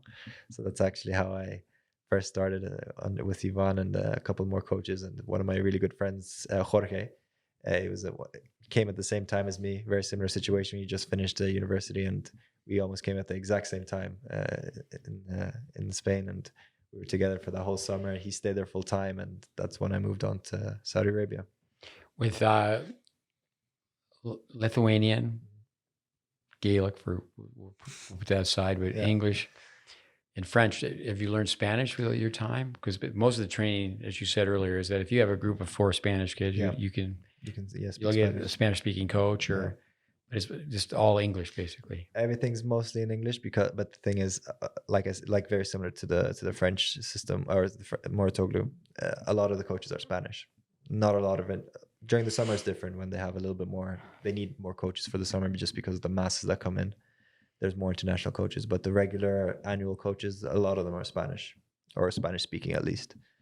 And during the summer you don't really need to speak too much Spanish. But I say I'm learning. I'd be lying, because I'm trying. I hear it a lot, and I understand it a little bit, because actually it's a little bit similar to French in the way that few words are the same, so you can kind of comprehend what's happening, and like even just the context of a situation, it's pretty easy to understand. With a question you're asked all the time, we've talked about it. What are the differences? People want to know the differences. Give us the rumor, not the facts, between Patrick's place and Uncle Tony's place, Rafa's place. But what about, you're based in London? Let's talk certification. So tell us a little bit about being certified within the Spanish system and then within the English. So with the Spanish system, I believe that so Joel Figueras, he was the man who brought me to the Rafa Academy. One of the head coaches at Rafa Academy, very well established coach. He used to work with Rafa when he was younger. He has his own tennis company called GreatBase Tennis, and with this company he does a lot of projects around the world. He goes to those clinics all over the world, and he connected with the Saudi Tennis Federation, and that's when I moved to Saudi after my initial time in Spain. And when I went there, that's when I did my Spanish certification with him, because we needed to do a little bit more. We needed to know his way, because it was no longer RAF Academy, it was more GreatBase Tennis. And so we had to all the coaches that travel there, we all had to do the GreatBase Tennis certification. So course online, we had to go through all the content, and we had to learn all this methodology that he created, which is, I would say, 80-90% similar to what they do at Rafa Academy. He just has his own way of doing it a little bit, and his own kind of style to it. But yeah, so I think it's approved by the Spanish Federation, and it's it's a good qualification to get, especially if in Spain, if you play tennis in Spain, you would know who he is. So I've been through guy. I guess 2.5 times. The USPTA had a session with Spanish tennis teaching, but then I also at Sanchez Casal here in the U.S. went through it twice, and lots of positives. I think you have to have an open mind. Exactly. I do say sometimes that open minds need to be closed for repairs, but No, I think if you go to a lecture and there's just one golden nugget, then it's worth it. Exactly. You got to hang in Take there what for you that. want from it. Yeah. That's exactly it. And then LTA. Did my LTA qualification last year in October time, whilst I was recovering from my injuries. Or actually, this was right post my injury. So for our listeners, sorry to interrupt, yeah, but the artificial grass got you playing it tennis. finally got me. I thought it would get me much earlier, but that's the worst thing about the artificial grass. It got me when I wasn't even a player anymore. It got me when I was coaching and it was more not even playing the sport anymore. I was playing a tournament right after I came back from Saudi Arabia, which I spent 1 year in. I just played a tournament in Rushbrook. That was the tournament that I played in Ireland. And just those sandy courts got me that day. Usually the whole court is covered in sand, and that little fine sand that you can just slide on. The baseline was bone dry that day. Yeah, the listeners should know it varies. I mentioned the time playing on, there was no sand. It was just, it's true. It was just straight grass, straight fake grass. Yeah. It was worn out as well. Yeah. Outdoors, destroyed by the weather. Yeah. So at least they're maintaining it now a little bit. But that court that day, I still have nightmares. I always think, why did I do that? Left knee, right knee. Left knee. And you're lefty. And I'm lefty. With go back to the LTA. Mm-hmm. So I did my LTA qualification because I was looking to start working officially in the UK because my girlfriend resides there. So that was like the plan to almost move in together. And I mean, I moved in with her now, but I use it more as my base rather than my working place because I don't really work in the UK yet. I'm looking to maybe do it, but I also have opportunities elsewhere, which I've continued doing. So when I did my LTA qualification, I wanted to start with my level 3 or 4. I wanted to start with level 4. So this is a performance coach. Level 5 is the highest qualification you can get.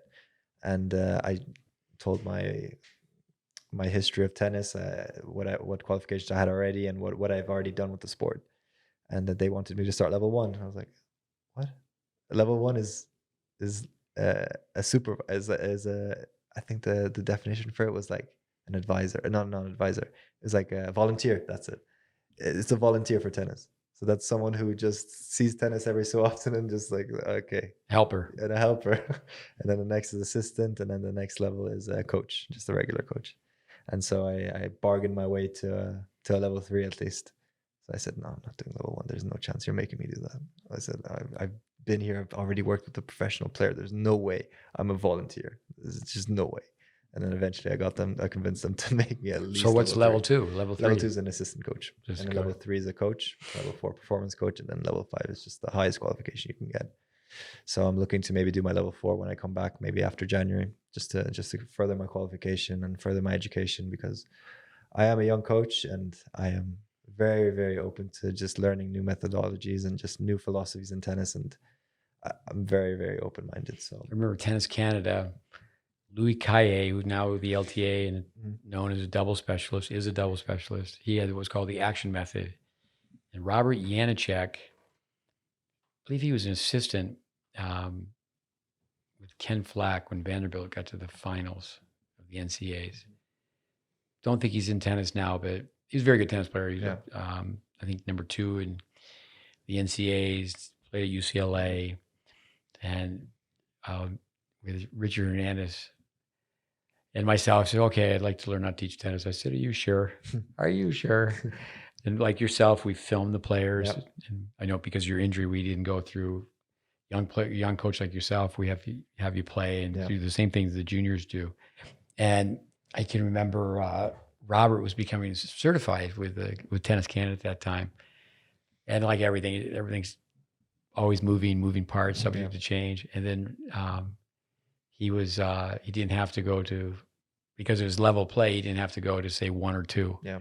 But in my world, how it should be is level 1 should be just core information. Let's go through the tennis math. Exactly. Let's go through the basics. And did you have to submit? I say that's probably is a weak word. So I tell juniors all the time. Probably was a weak word.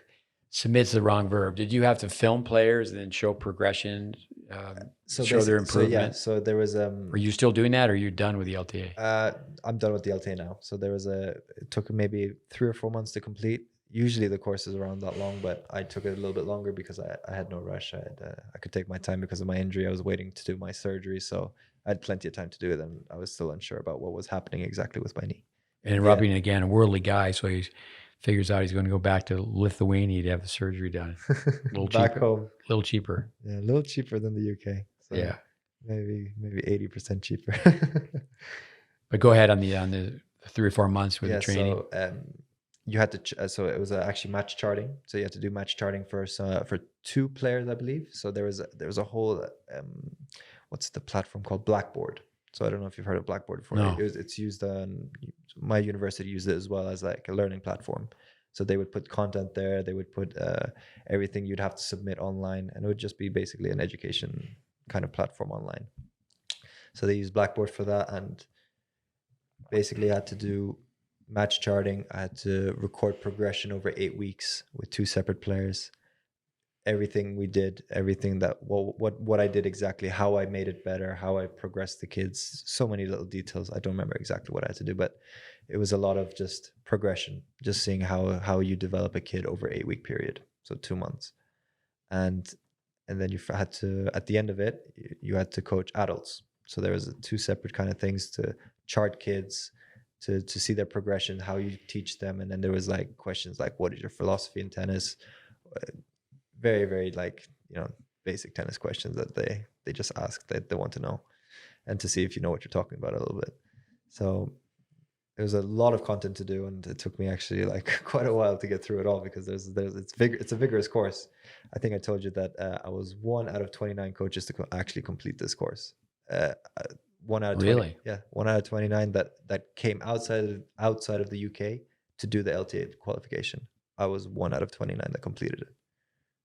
They told me this later at a focus group that I will talk about as well, that the LTA had with me, and so that was just a shocking stat, because I was like, it's hard, but I could see why people wouldn't complete it. It's a lot of things to do, and so the last 2 assignments were to do a group lesson and to do an individual lesson, and to upload a 45-minute lesson about the LTA method.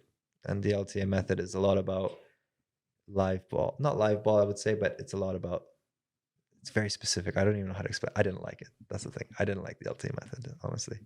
When they were showing me, it's a little bit like, I would say, customer tennis. It's making as little progression as possible and making them come back a little bit. I don't want to talk down on the LTA, but I wouldn't say it's the best. And that's why I think it's a great course if you don't know too much about tennis. If you are just a coach from zero, I want to all of a sudden become a tennis coach from level 1, 2, 3, you will learn so much about tennis if you've never even been in the sport. But it would probably be completely different once I go to level 4, because that's performance players, and that's the players that I'm more looking into working with. I think there's a human element. Yeah. In this country, Professional Tennis Registry, United States Professional Tennis Association,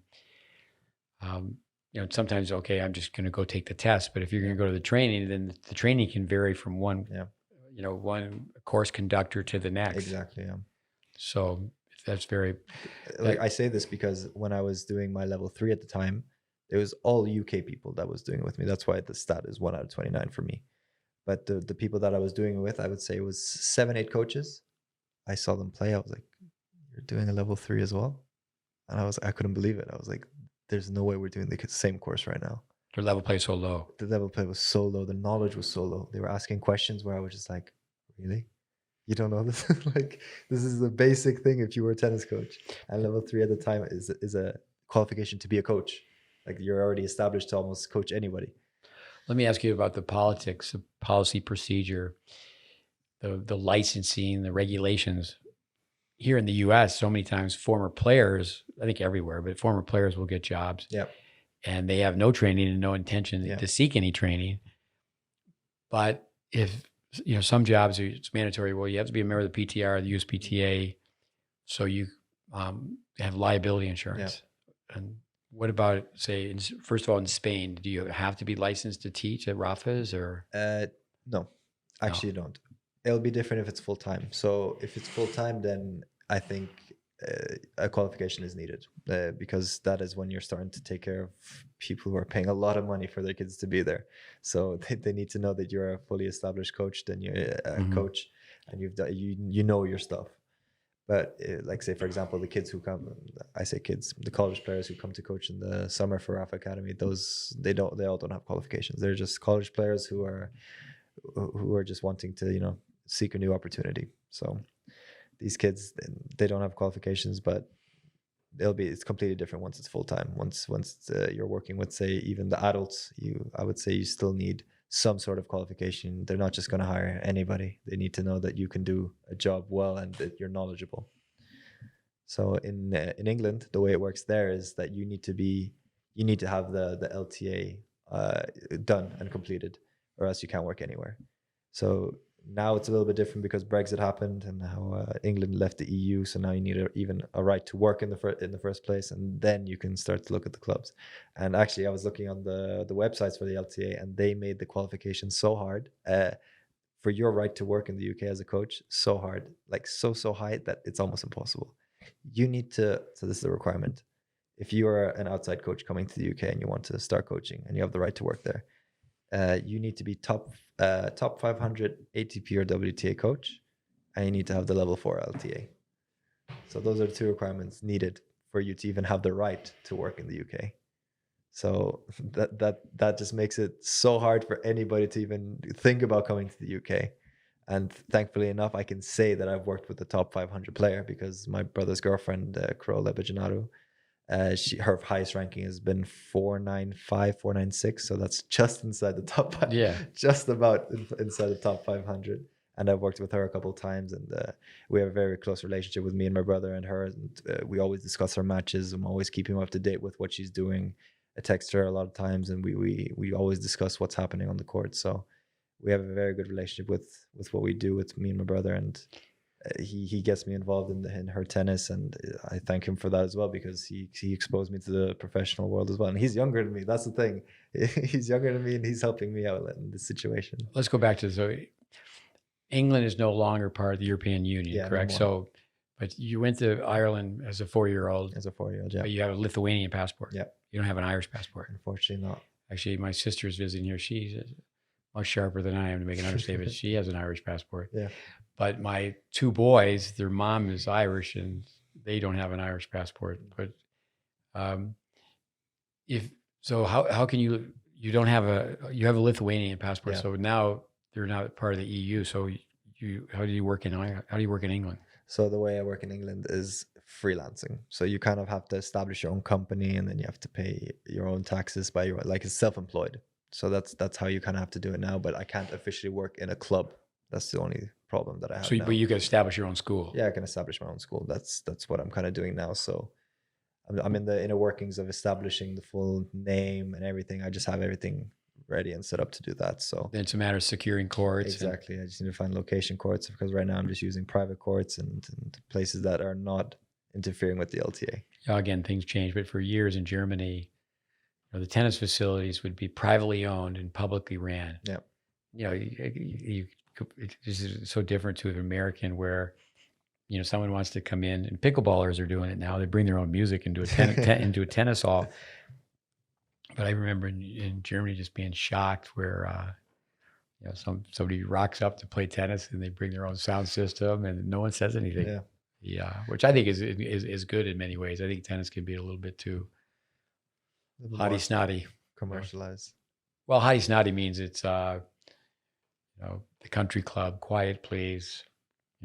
We're members. This is for members only. Gentleman's sport.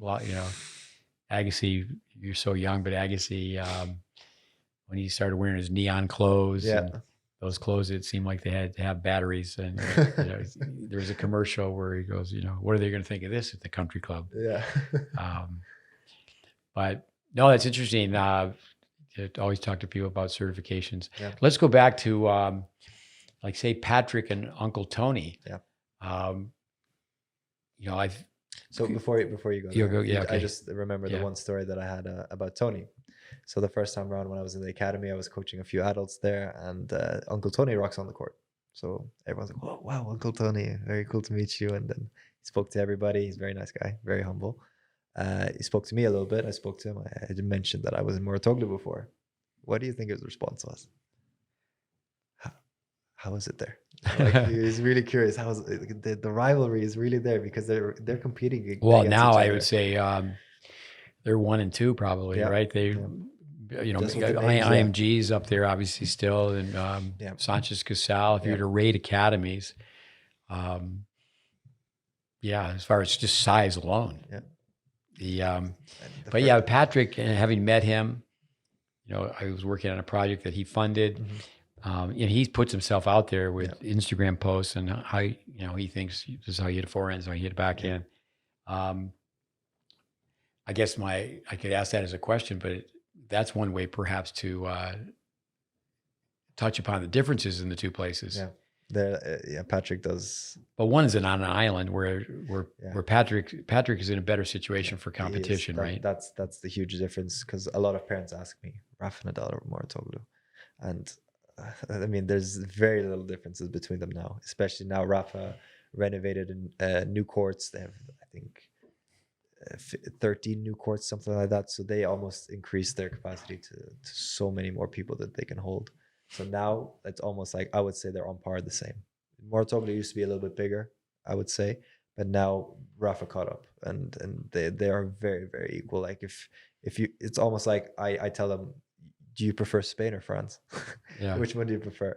But for junior competition, thing is, in Rafa, they do a really good thing that they travel with their players. So if they have a tournament, say any Tennis Europe or any tournament like that, they would travel, take their good players, and, you know, whoever's willing to pay and go to travel with the coach, they would go to that country and play out the tournament, which is really good. But considering that they're on an island, there's not too much competition on that island. Yes, there's a couple good clubs, a couple good tournaments, but if you compare that to France, in the south of France, the competition it's a huge difference. Population based, but also the French system. Also, the French system is a really big benefit. Now, mainland, you know, to go from Mallorca, I've never been to Mallorca. How difficult is that to go from Mallorca to the mainland? Not too hard. You can take a ferry. Take a ferry. You can take a ferry, or you can take I think it's a 1 hour flight to Barcelona. So it's not bad on the flight. Yeah. I know their economy in Spain was down for a long time, and I guess they had 50 futures. There's a young guy that I spent a little time with, Ram Ramanathan. He won the 14s in India, national championship, never played another junior tournament. And he went to Sanchez Casal in Barcelona. Yep. And his first year, he just played all futures. He didn't win one match. But, you know, he's hovered around, I think, you know, 175 in the world. Yeah. He's had a few shiny moments, but everybody has their own story. But Uncle Tony and Patrick are two different characters. That's completely for sure. Different.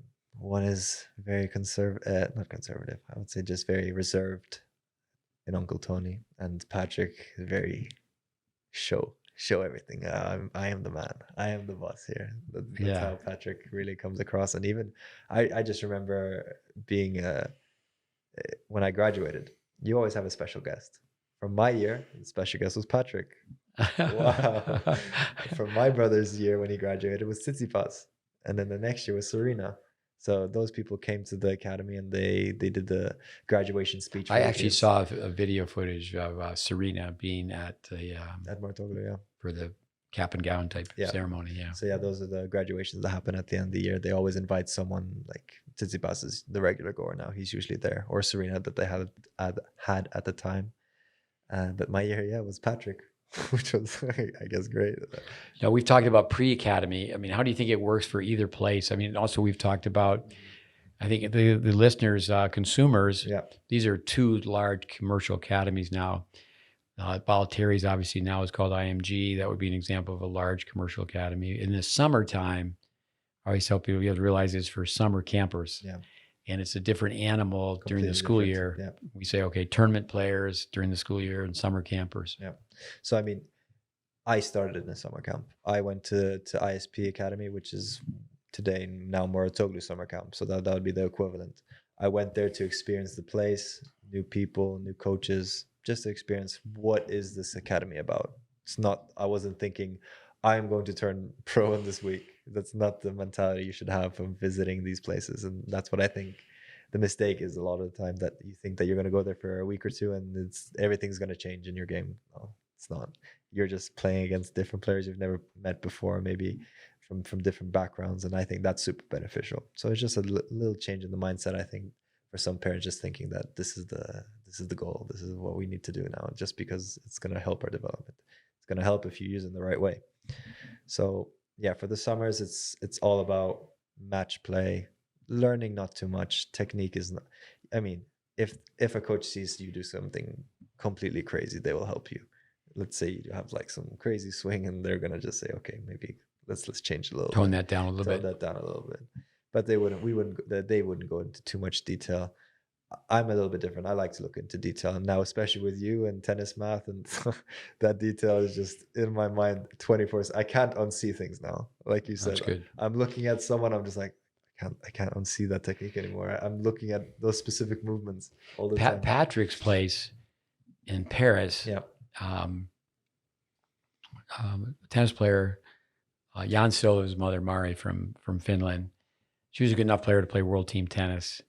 And she was in charge of people who would come for a tryout, an audition. And I think it was $3,000. Maybe it was 2,000, but euros. It was expensive. Yeah.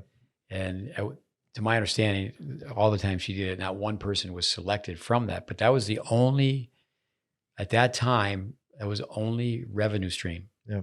Everything else was, you were selected by Patrick, and you were, they had the funding in both academies. I mean, Rafa obviously has done so well as a player. Yeah.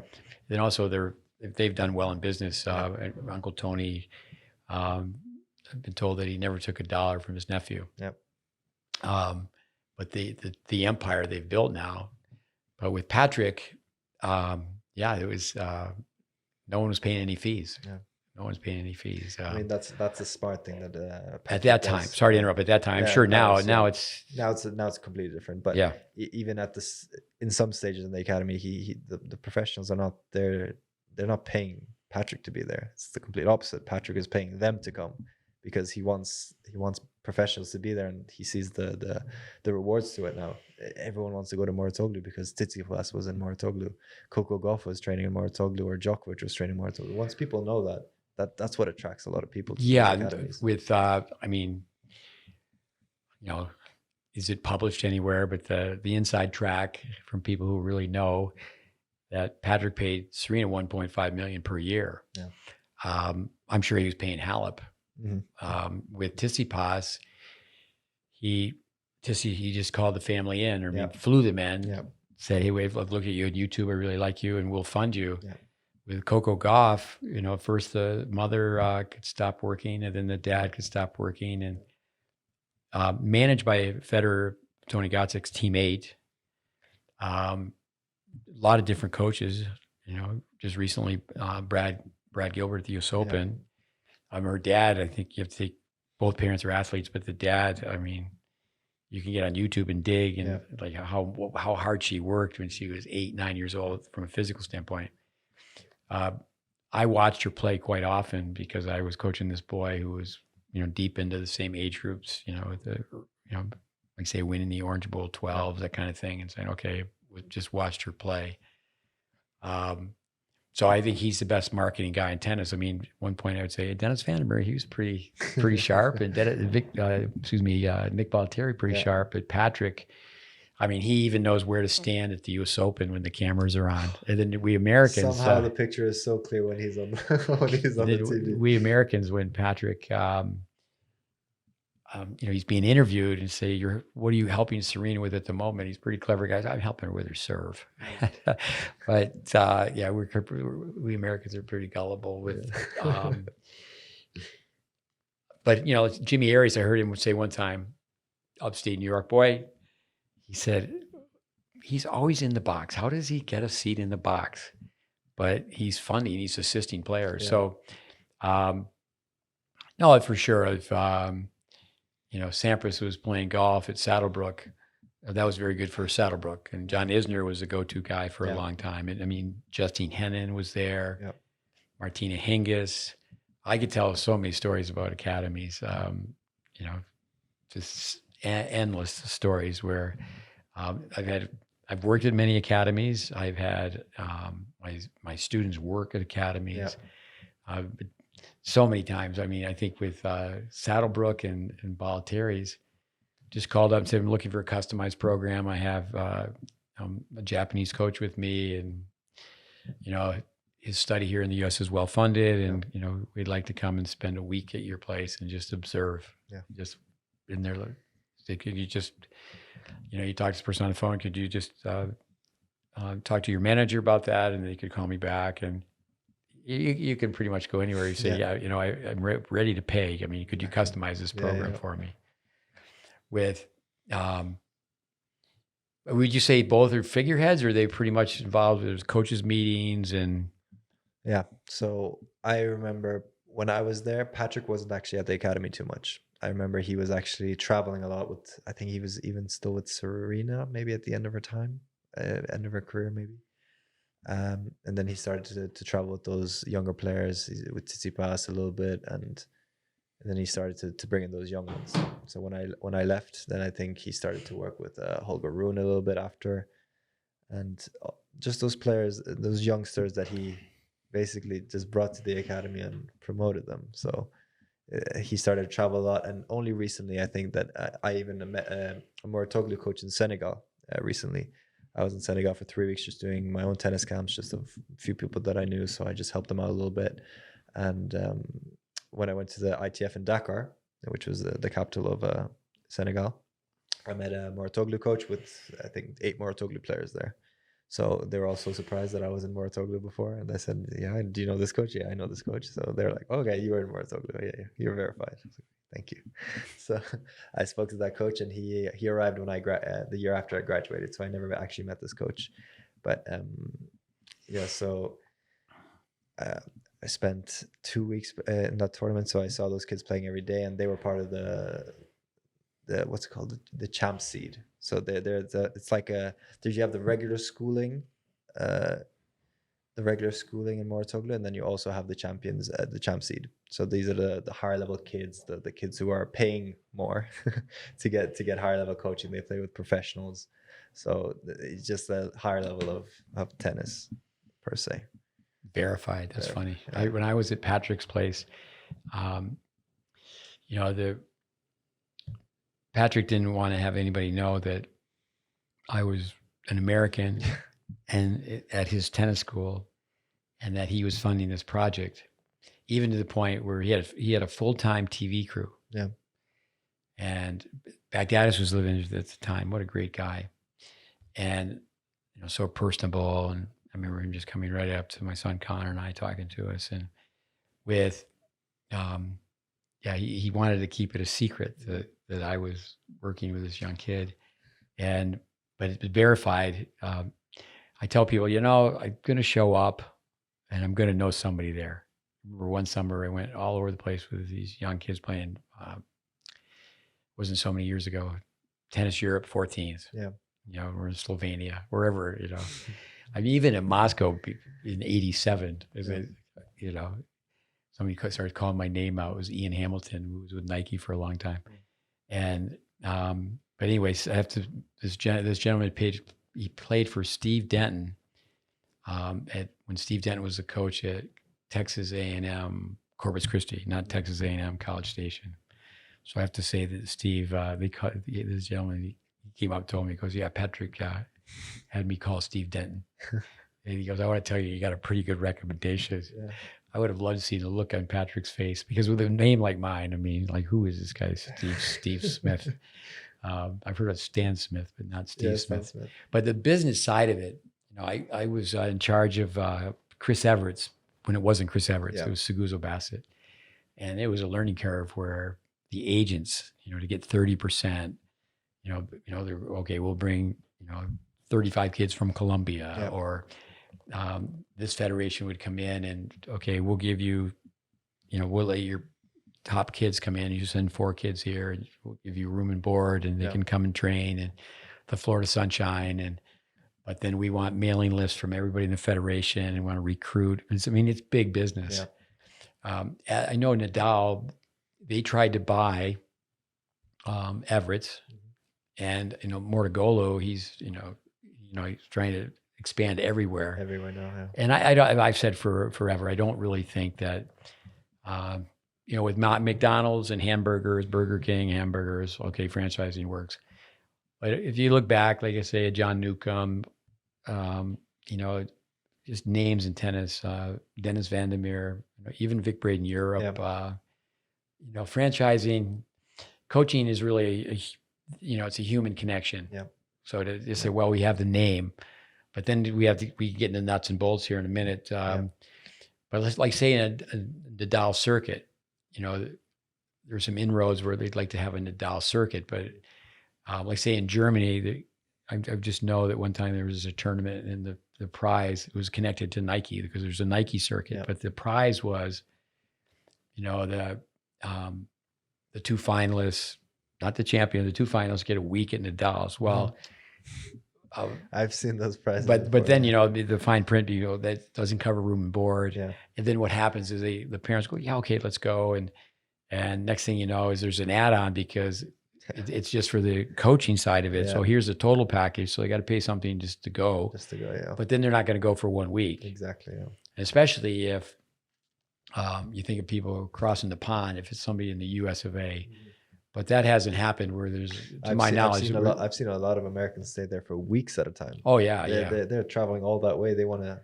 Yeah, and those big academies, say, it's like, well, okay, it's going to cost $1,000 a week, but it's more like $2,000 a week. 2 or 3, yeah.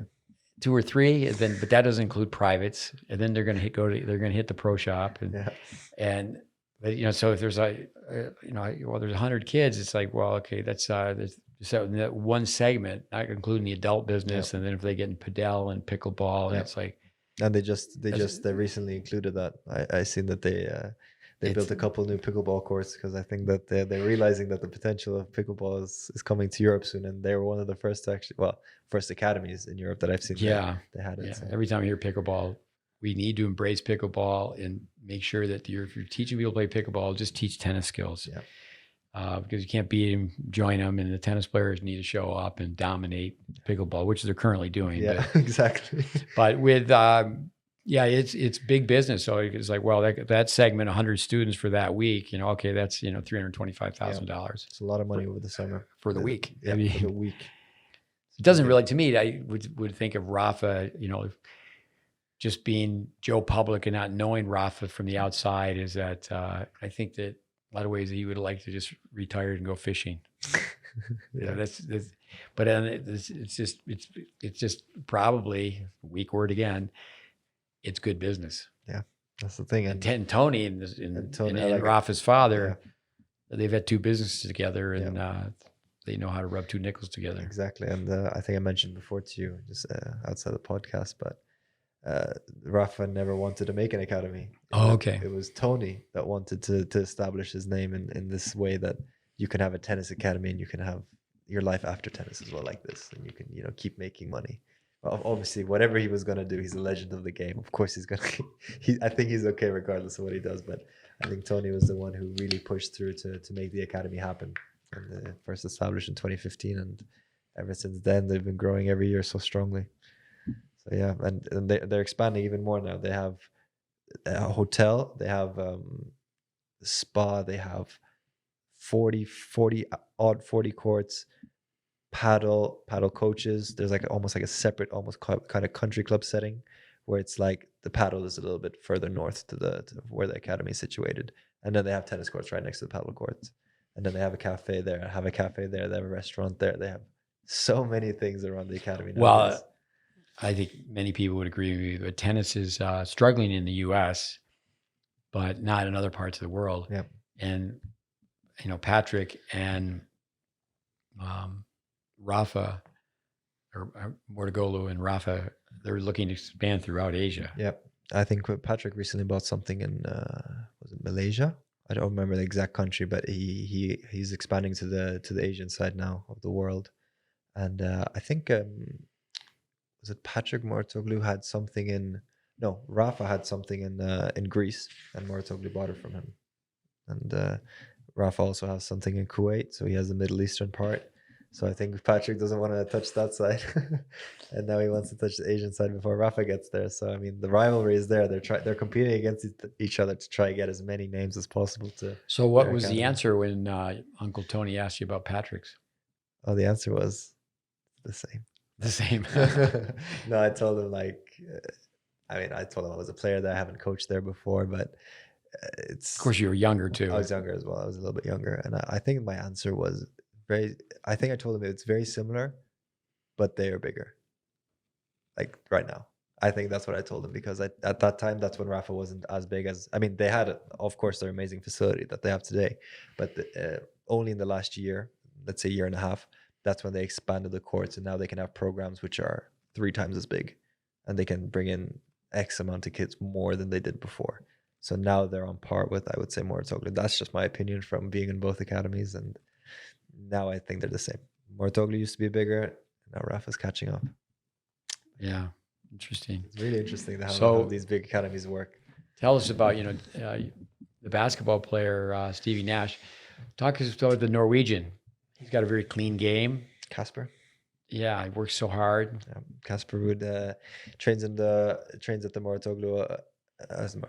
I just completely messed that up. That's the Rafa Nadal Academy. He doesn't train there at all. Yeah, he trains in the Rafa Nadal Academy.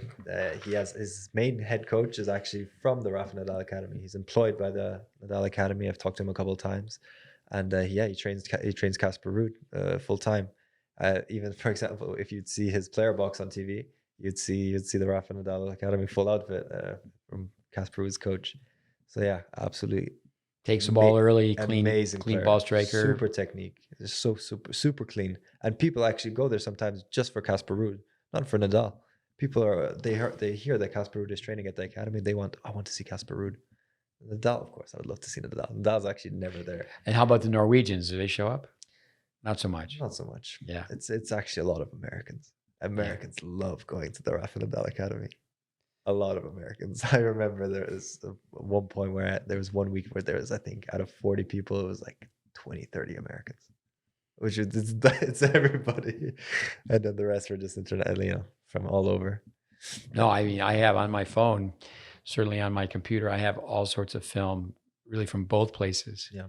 But especially Rafa's. I think more Americans are going to Rafa's than Patrick's. It's the name. It's the name. It's if Moritoglu's was called the Williams Academy or something, where it's based off Serena or something, then I think that would be a huge attraction. But the name Moritoglu, I mean, if you know tennis, you know who he is. Well, it certainly takes some major money when you think about bricks and mortars. Yeah. Yeah, I owned my own tennis school at one point, but in other words, not my own tennis school, but my own tennis courts. But just to, hey, Dad, could you stroke this check? And just. But Rafa, I mean, he obviously we'll see how he does this year. I'm sure I would love to see him go out strong. So last year, I think he announced, was it a week ago maybe, or 2 weeks ago, Max, that he announced that he's coming back to try and play Brisbane at least for the start of the next year. And I have inside information because I was there before. I was there this summer, so I already saw that he was training. I already saw he was preparing physically for the season. This was midsummer.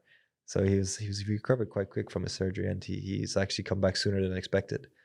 But I remember seeing him even train on the court a little bit and train in the indoors a couple times.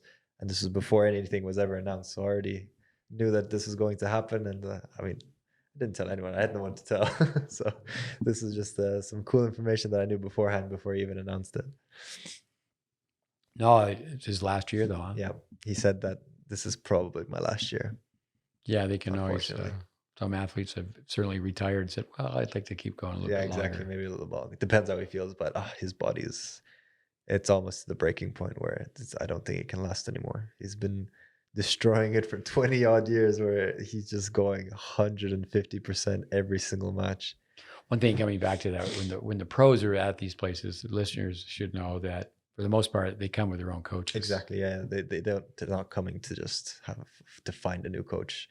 I think I don't know exactly how the Casper Ruud situation happened, but he's been training there from when the first day that Rafa Nadal was established. So in 2015, I think around that time, that's when Casper even started to train there, because I think that they're pretty close, Rafa and Casper. But people are not going there to find a new coach. No, I think one thing that hurt, have their coaches. Yeah, they bring their own coaches with them. One thing that hurt Casper Ruud is that he went on a tour with Nadal. Yep. Federer's done the same thing, where the South American swing, places where there's no ATP matches, but major cities, and $1 million a night, and where Casper did that with him. And he also plays golf with him in Mallorca. Yeah, I hear he's a great golfer. What Casper said was that Rafa has the exact same how you when you're preparing for the serve, and when you're about to swing with the golf club, he does the same thing. There, he's ready everywhere. He does the same rituals, which is really interesting. Tell us about you also. It's like you went to Senegal on your own. Yes, so that was just a connection I made from the Rafa Nadal Academy, and so I met these parents that really again enjoyed the way I coached, and they liked me a lot. So they wanted me to come over to their country and to do some coaching for their kids, which they had 2 boys, and also 12 other players from Senegal, from Lebanon. So they were from that area of the world. And actually, in Senegal, there's a huge Lebanon community, which I didn't know ever, because there is, I would say, 90% of the kids I coached were from Lebanon, but they represent Senegal because they had generations, their past generations grew up there and they were born there, which I never knew about this, but there's just a massive Lebanon community there. They all speak Arabic, French, and also there's a native language, Wolof. That's the native language in Senegal, which I didn't even try to learn. It's impossible. But their native language is French, which helped a lot. And for 3 weeks, I was actually coaching in French, which was a good experience for me, just to get back to speaking French a little bit more. But yeah, that was 3 weeks. I did kind of my own little program for the kids, played a lot of live ball, I'd done a lot of technique for them because their technique was horrible. But I like to mix. I like to keep my sessions very balanced. I don't want to bore them a lot, because those kids, I'm only there for 3 weeks. It's not like I'm going to be there for months on end, where we can actually focus on real development. But that was just more of a good almost like experience to have a new coach come in, and it's for the kids, it's really exciting. They really love that. And I mean, the first day I had, one of the 9-year-olds was like, "Can you stay in Senegal forever?" I was like, "Oh, I've just got here. I don't know if I can stay here forever." It sounds like a fun project. Tell us about another project. Is it Sport USA you're with? Sport USA. So I started working with Sports USA whilst I was in Saudi Arabia for that year. And Sports USA is basically a company that recruits kids who want to go to the US with a scholarship, or even with no scholarship, even just to try find you a school. So this is a UK based company, and we're looking for kids, not just for tennis, for all sports. I recruited a couple of tennis players already. I've recruited some swimmers, so I've already delved into some other sports with this company. And so it's basically, if your son or if your daughter wants to play, they're based in Europe, because it's a little bit easier to work with a UK based company. If you're in Europe, if you're in America, it can still work, but there's other companies, of course, that they're much easier to access to. But basically, if you're between the ages of 14 and 17, this is when they start to look for to make your videos, to make all the preparations needed to go to university in America, which is a lot of prerequisites that you need to meet. And we look for kids. We make their video. We actually still keep it. The great thing about Sports USA is that Craig Stock, so he's the head of recruitment, and a very nice guy. I've been working with him for the last 2 years now, and we've been doing a lot of projects with some kids, like even from Ireland. One recently I signed, Dylan. I've been working with him as well for the last year. So we make everything almost very community based. It's almost not like you sign and you're just there in the background. You're the main focus. We make everything we make it as easy as possible for you for this process. And the great thing about Sports USA, which I wanted to come back to, was that we are with you until you graduate. It's not like we send you off and job done. That's it. We are with you. If you need a transfer, say for example, your the first year or second year, you don't enjoy that university that you joined, you can transfer, and we will help you with that. And that's the brilliant thing about Sports USA, where they're with you every single step until you graduate. We keep promoting you on their website, and he has a huge network of thousands of coaches that he knows across the U.S. and hundreds of universities that he has in contact with. So it's a great company, and I've been working with them for the last 2 years remotely, and it's amazing. Coming back to your coaching career, your brother wants to do the same thing, or he is doing the same thing. In which regard? Your brother's coaching right now. Oh yes, yeah, as a coach, yeah. So my brother is, I mean, he's considered a WTA coach right now because he's traveling with his girlfriend playing futures in Egypt, Northern Africa, Middle Eastern region, and sometimes in Europe as well when she gets into some of the higher level futures, because it's not easy to get into those future tournaments because the level is just so high in Europe. And he's just starting because he's 2 years younger. Exactly. So he's been with her for quite a while now, 4 or 5 years. So he's been with her for a while, and he didn't start coaching her as soon as they were together. They were just, they just got together. They were girlfriend, boyfriend, whatever. And then I think only 3 years ago, he started to become her full-time coach. They had a meeting with their parents, and they decided, actually, I will be the coach because my brother already wanted it. He was a great, ego aside, I think he's a little bit better than me, but whatever. Better player or better coach? Player, coach. Better player. Oh, coach, I don't know. You got that part down. Let's get competitive. Brothers will be brothers, but I'm sure that the two of you in years to come can do many things together. Yeah, so me and my brother are just like, we are attached. So it's almost like you get along now. We are the best. We are best of friends. I call him every single day. Like even when I'm away from him, I call him all the time. Same as my parents. Actually, I keep in contact with them every second day. That's great. I'm very close to my family. And me and my brother, I told you before, when we were younger, we used to hate each other. We didn't want to play doubles together. We would play doubles together. We would blame each other. Like, I want to win. Oh, you don't want to win. You don't want to play with me anymore? Okay, I'm leaving. We're in the middle of a tournament and one of us wants to leave on the court. Yeah. So we were just not getting along, and now we're best friends. Like we want to do everything together. I mean, he joined the same university as me. I went to Rafa. He joined me in Rafa. We went to Saudi together. We've been everywhere together. And now he's based in Saudi Arabia. So he found a very good job that in Saudi Aramco, which is the American Saudi oil company. So he's working in one of those compounds there, and then doing also working with his girlfriend at the same time. So she's traveling around the world quite a bit as well. With what's going on with golf in Saudi Arabia, what do you think? The speculation is that the offers are going to be there for the ATP and the WTA. There's a lot of rumors for that they want to. They want to help the top 250 players with the annual wage, something like that, where they want to maintain those players, so even if they have an injury or something, that they wouldn't need to worry about their funds for the next year or something. Say they get a bad injury, then what's the first thing? What's the first thing comes to your mind when someone says, "Give me an off the wall, hard to believe tic tac where this is what happens in Saudi Arabia from a money standpoint"? In other words, I think I'll go buy a Ferrari at lunchtime, and I've seen a lot of houses there. So I was invited to quite a bit of houses, and let me just say, they were not houses. they were palaces. Palaces. They were huge. I would say so many cars. I mean, you don't believe it. It's not real for me. I've never seen that kind of wealth before. I'd never seen any homeless people there either. That's the thing.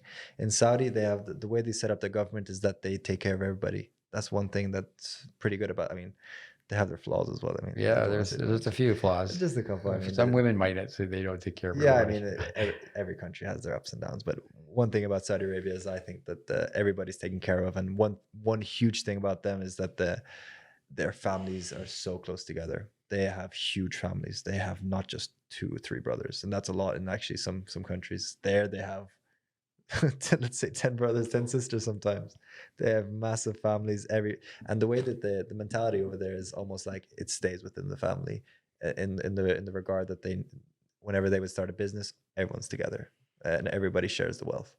There's a place in Tampa called Avila, and it doesn't compare to what you're describing. But I remember asking one kid, "Is it true that your house has been condemned and reopened as a university?" Because it's just like, I mean, it's just, we were talking about that earlier today, where rich Canadians, rich Americans, or rich Mexicans? Who's the weakest mentally? Not to categorize, put anybody in a box, but from a tennis standpoint, there's some kids that have never taken the garbage out. They have a full-time cook. And Yeah. tell me, the reason we're doing this podcast is I aspire to be the next Joe Rogan. Tell me why you like Joe Rogan. You're a podcast guy. I love podcasts, and it's such a pleasure to be here, by the way. I absolutely love podcasts, and it's my first, it feels surreal right now. I can't believe that I'm actually talking to a microphone. It's one thing that I've actually, I think for the last couple of years where I started with, I'm a very bad sleeper. I mean, jet lag didn't help me this week, but also just in general, I don't sleep very well.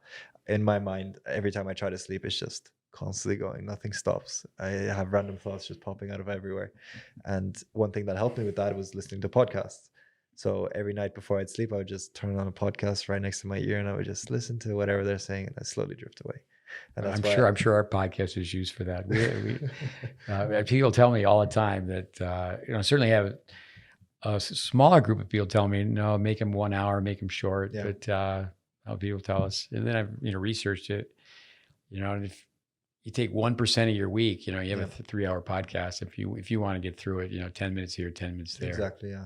But yeah, with Joe Rogan, that was one of the first podcasts I listened to. And it was someone famous, like, I don't know, Post Malone. It was just some very big name. Like he has brought everybody. Elon Musk, I think, was actually one of the first ones I've listened to. And then I went back and watched all of his old ones. And I mean, on YouTube, he doesn't upload anymore there. So he uploads on Spotify only. So all the new episodes I catch on Spotify. And even now with GreatBase Tennis, I listen to everything on Spotify. I've listened to so many that you recommended, Tennis Math, Brain Typing. I've listened to all of them as well. So with being here training,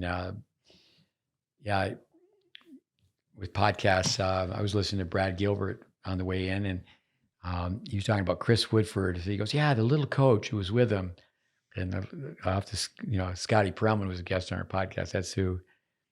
Craig Shapiro. Last I was told or read, there's 2.5 million podcasts, talk radio. But I have been told that we need to circle back and talk about nuts and bolts. Yeah. Let's end with that. I think it's great that your father, it's a tennis family now, your father converting to tennis, and you and your brother, you're both so young.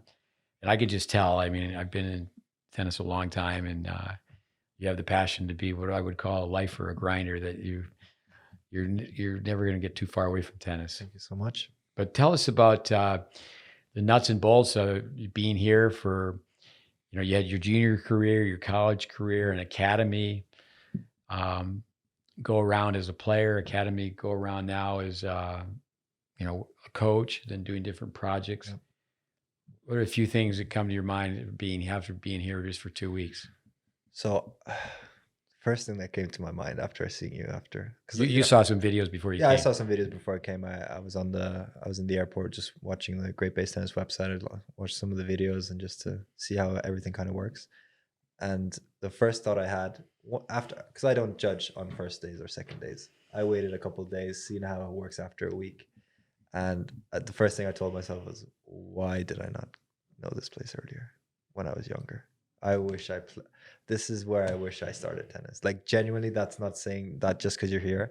I think you know a little bit more about me by now. I don't lie. I'm very honest. I am straight up, and I will tell you if I don't believe in something, or if something is not right, I will say it. I genuinely wish that my development started here, because even just watching the little girl Mia, the girl we've been working with for the last 2 weeks, or even the last week and a half. She's 10 years old, and her technique is flawless. Of course, she has a little bit of talent, but also it's exactly what you want it to. And it's not only on her left hand. She can replicate the exact technique on her right hand. That's amazing. Not a lot of kids can do that. So just the way that you develop kids, and just the program you have is so good for someone. If you really want real development, you go to GreatBase Tennis. Like it's amazing. Like, really, and I'm saying this knowing that I've been a lot around the world a lot. I've seen the development in many academies. I've even had it myself, that experience where I was in Moratoglu. This is nothing compares to actually what information you get.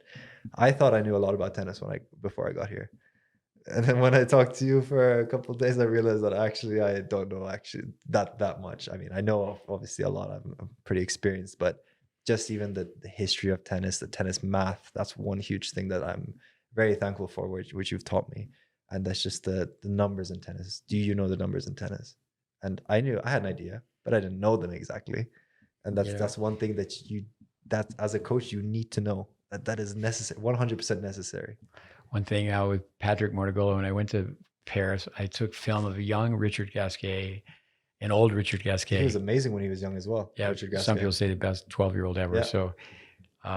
So anyway, you got to always look at something twice. He takes the racket really high on a one-hander, and when you do that, the racket face is going to be open. Yeah. So, well, the racket face is open, but let's look at it when it falls and gets in the slot, and what's it like at the bottom part of the swing. But I can remember Patrick saying to me, "You're about tennis math," and this is where he, was bringing Richard in as a consultant, and Yep. before he had relations or a connection with, I think really mostly Serena, but I know Venus is trained there. But I remember him saying to me, "Your tennis is not about math. Tennis is about art." Art, yeah. And it's really both. That's like Yeah. saying it's not a science. It's just an art. It's actually both a science and an art. It's a fine balance. But I think it's worked out well this week because of the project working with the twins from Houston. They're basically the same age as this young girl, and whether we have 2 people up here at the mountain or 12, it's just I pretty. love the setup. I absolutely love the setup. The way you have everything set up with the house and the court's very close by, perfect. And the facility here in Wintergreen, top. Like the indoor courts are one of the highest quality indoor courts you can find, like around the world. It's amazing. I've seen a lot of indoor courts. I love indoor courts. It's my favorite surface. Listeners have to realize I'm going to buy them some free pizza after this.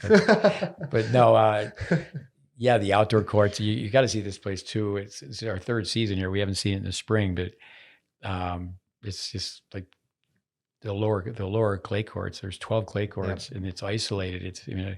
It's an amenity, which is it's an amenity that's really taken care of. But it's 4 of the clay courts. It's like you're down there. It's like you're in the forest. Yeah. And I mean, it's true with all of them, but there's 12 up here in the mountains with 15 courts. But no, I think the young Canadian gal, tangibles and intangibles, she hits the ball well. But I think what you said about, I'll go back to that, not knowing much about tennis, but there's a teacher and there's a coach. But I think all your time in tennis, you can really coach. Coaching is a human relationship and connecting, knowing people, talking to people, caring about people. How well your people skills are. Yeah, there's so many things on that side of it.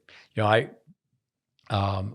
think my strength is, I coach, and it's like, okay, can you bring a story out of this player that they won't bring out themselves? But I think certainly my strength is in teaching because of information. Yeah, and then we have information. And it sounds so boastful, but if you've been through the Spanish training system, I went through it. I think you have to say, okay, I want to be connected. I want to find out as much as possible. And you have to constantly circulate. I haven't been through the LTA, but I've certainly, we have. I just hope the level 4 is a little bit better than level 3. Yeah, we have. I know we have a couple of English coaches scheduled to come here in the next couple of months. But no, I think you just have to hang in there for the golden nuggets. And with the tough thing though is to have players have to redo. Yeah. So, so just to know your story, late starter, starting at age 12, being from Cork, no indoor courts, it rains like all the time in Ireland. 8 days out of the 7. 8 days out of the 7. How's it go with late start, bad start? Yeah. Lefty, 6'3", passion. It's good that you played other sports growing up, but I think that's will help you as a coach. Exactly. Because you had hardship, and it wasn't you weren't born into it. And it's not like, it's amazing. Actually, the best players from Florida, I spent so much in my career in Florida. The best players from Florida are not from Florida. Yeah. They're the hungry dogs who find their way to Florida for the sunshine and the competition. Yeah. And we here in the States, unlike other parts of the world right now, you can find all sorts of empty courts. You just drive by empty courts, and it's really sad. And I do think that to come here and study the information. One thing is, to continue to study it. But then when you work it, like say, for example, if our listeners were to get a copy of Tennis for the Future, it was updated to Tennis 2000. Dave Secker, to ask him if he's been through the LTA. I think the LTA should contact this coach. Actually, they're the head coach to Simon Earnshaw. They're both English. Yeah, there is a connection there at some level, but connect them on grip, swing, body. But Secker said with Braden's book, they don't need to change anything but the photos. Yeah. Because the information, exactly, it's science. I mean, but then also to how the human eye sees and what's going on with technology. People still, even though they're walking around with their telephone, which is a camera, they're really not filming and they're not documenting. But it's a puzzle with, you meet someone and, they're 15 years old and, they have to, if they're going to make some changes in their game, one week you say, okay, philosophically, there's a chance for injury. Yeah. So number one, should make the change for prevention of injury. But then if they're deep rooted and they've played 5-7 years or more and their game's a train wreck technically, for them to rebuild it, they can do it, but they just have a lot of time. Such a healthy work ethic. Yeah. They need to be willing to change. That's one thing as well. Even when I just thinking back to me, I wasn't really willing to change. I had the fully Western grip when I was younger. That's how I started. And then when I went up to Dublin a couple of those times, even before the time I went to college, I went to Dublin already before, just to see a coach there, and he changed me completely to Eastern. And I was hitting it a couple of times, and I would be like, it's not bad. And it would get worse, and it would get worse. I'm like, I don't like it. Comes and goes. I don't like it. It's terrible. Like, this is not tennis for me. Tennis is this. And then eventually I made my way semi-Western. So it kind of worked out. Now I would say even during my college career, my forehand was not a strong suit at all. I wish that I had something similar to my backhand now, because my backhand is my strong side, and that side I just got naturally. I don't know why. It just, maybe with my eye dominance as well. And I think I'm left eye dominant, so I can see the ball a little bit more in front of my left eye. And with the forehand, I have to turn a little bit more, and maybe I can't see the court just as well. So it's like all those little details that can help you in that whatever shot that you prefer. So yeah, just thinking back, you need a lot of commitment if you want to change something. But no, it's a great conversation. Now let's call it a night here for our listeners, so they can also catch a little sleep. Actually, they could be listening to this at all hours of the day, because it's recorded. But if you're going to write something on the bathroom wall, if you're going to give some advice to, whether it's a tennis coach, tennis parent, what's a couple of things that come to your mind, and we'll sign off. Some advice, I would say. This is actually a hard question. I have too many in my head right now. Give me a minute. How about a young Domi? Question from the dummy over here. Young Domi. That's a good question. What would I tell myself when I was younger? Yeah, there's a website. I rattle it off, but I don't know the name of it. But it's like Pete Sampras writes a letter to his 12-year-old self. If you could go back, I think really of the triangle, you can add the administrators, and it's more than 3 points. But the parent, the player, the coach, I guess. Advice for all three. I mean, if it just was. I have a great one. Yeah. And it ties into something you've been saying all week, actually. Pain of discipline or pain of regret. Which one hurts more? Yeah, which one lasts a lifetime? Which one lasts a lifetime? And I know which one lasts a lifetime. Pain of discipline, pain of regret. I try to catch myself trying to not use the word motivation now. That's fleeting thought. Yeah. It's just be disciplined. Yeah. That's one thing in tennis, that it's all about discipline. Discipline it will be your best friend. You have to make it your best friend. It's not an obligation. It is an obligation. Sorry, it's 100% necessary. Yeah, I love to say that it's 100% necessary. But this is one thing in tennis that you have to. If you don't have discipline, you won't make it far. Well, it's great to have you here at the table. Thank you so much. Great to hear you say that. Joe Rogan is curious. I'd like to hear what anybody and everybody has to say. My last question is, what is it like to watch Medvedev practice? I mean, I mean, that guy, I love that guy. He chases after every ball. I mean, it's so funny to watch him. He's an animal. When he practices, when you refer to the Russian mindset, it's what you imagine. He's an animal on the court. He just goes 120%. He's crazy.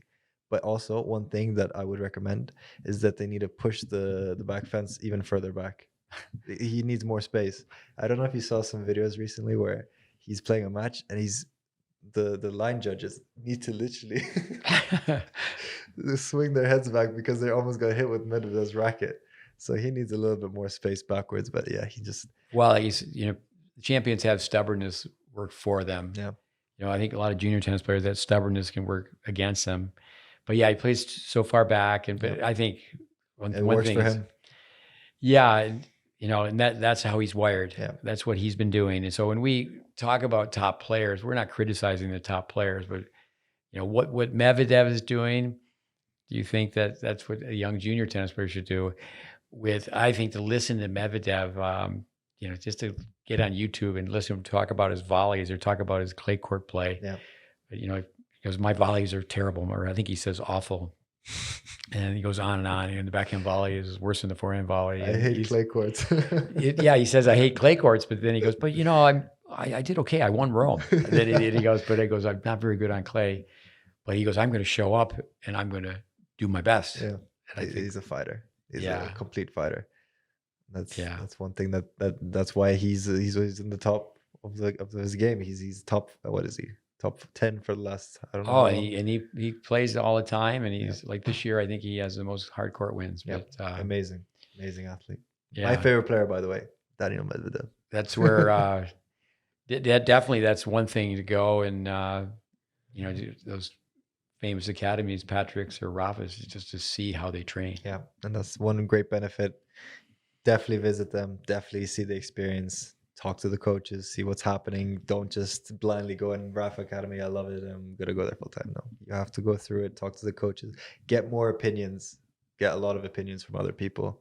So try to find out some people in the academy who's been there for a while. See how it works. See if you like it. Even if sometimes it might not suit you. It might not be the right fit for you, and you don't want to waste all that money just because of the name. Well, I do think with academies, it's like Tracy Austin, I heard once say, the great American champion, pro tennis, you won't find pro tennis will find you. Exactly. And I think that that term, and with that pre-academy, is get the nuts and bolts down. Yep. Fundamentals. Build your game brick by brick, story of the three little pigs, take your time. And an academy can be great. Yeah. Because of the competition. Exactly. And that's the main thing about it, that there's kids your age playing the same level or even better. And that's the huge benefit of those academies, that if you have that back home, use it to the best of your ability. Yeah, and I think, we obviously have a lot of Americans listening, young American families with young American kids, is listen to what Domi said about the French system. Yep. Instead of going to an academy, go to France for the summer. Play tournaments. And play tournaments. Yeah. I mean, the Tennis Europe, the 14 circuit, the United States coast to coast, 3,000 miles. So the continent of Europe, and England as well. It's just a quick hour away on an airplane, not even that. But you do want to get your game in place. You can train anywhere and everywhere, but eventually you have to get to the competition. Exactly. And be careful of those French tournaments. You might get bageled by someone who's 3 times your age. Yeah. Those French guys are vicious. Older and younger. I told a story not too long ago. I was in Germany. Young girl, very good tennis player, went on and played at a big time university, and I was there with her father. And I said, "Watch this." I said, "Your daughter's beating this girl, but," I said, "I'm going to tell her she just has to stay back. Yeah, she can't come in. All she's going to have to do is stay back and rally." Yep. And I mean, she was, breadsticks and bagels. Yeah. She got beat. So when you do get a chance to play on the clay, it's like Raonic is a great story where he was with a Spanish coach, and the Spanish coach reprimanded him because he's over there banging aces. I go, what are you doing? You're not here.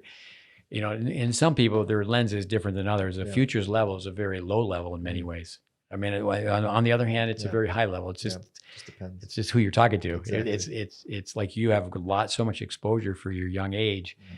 And, you know, what tennis have you seen? I mean, most people, their circle's so small, Yeah.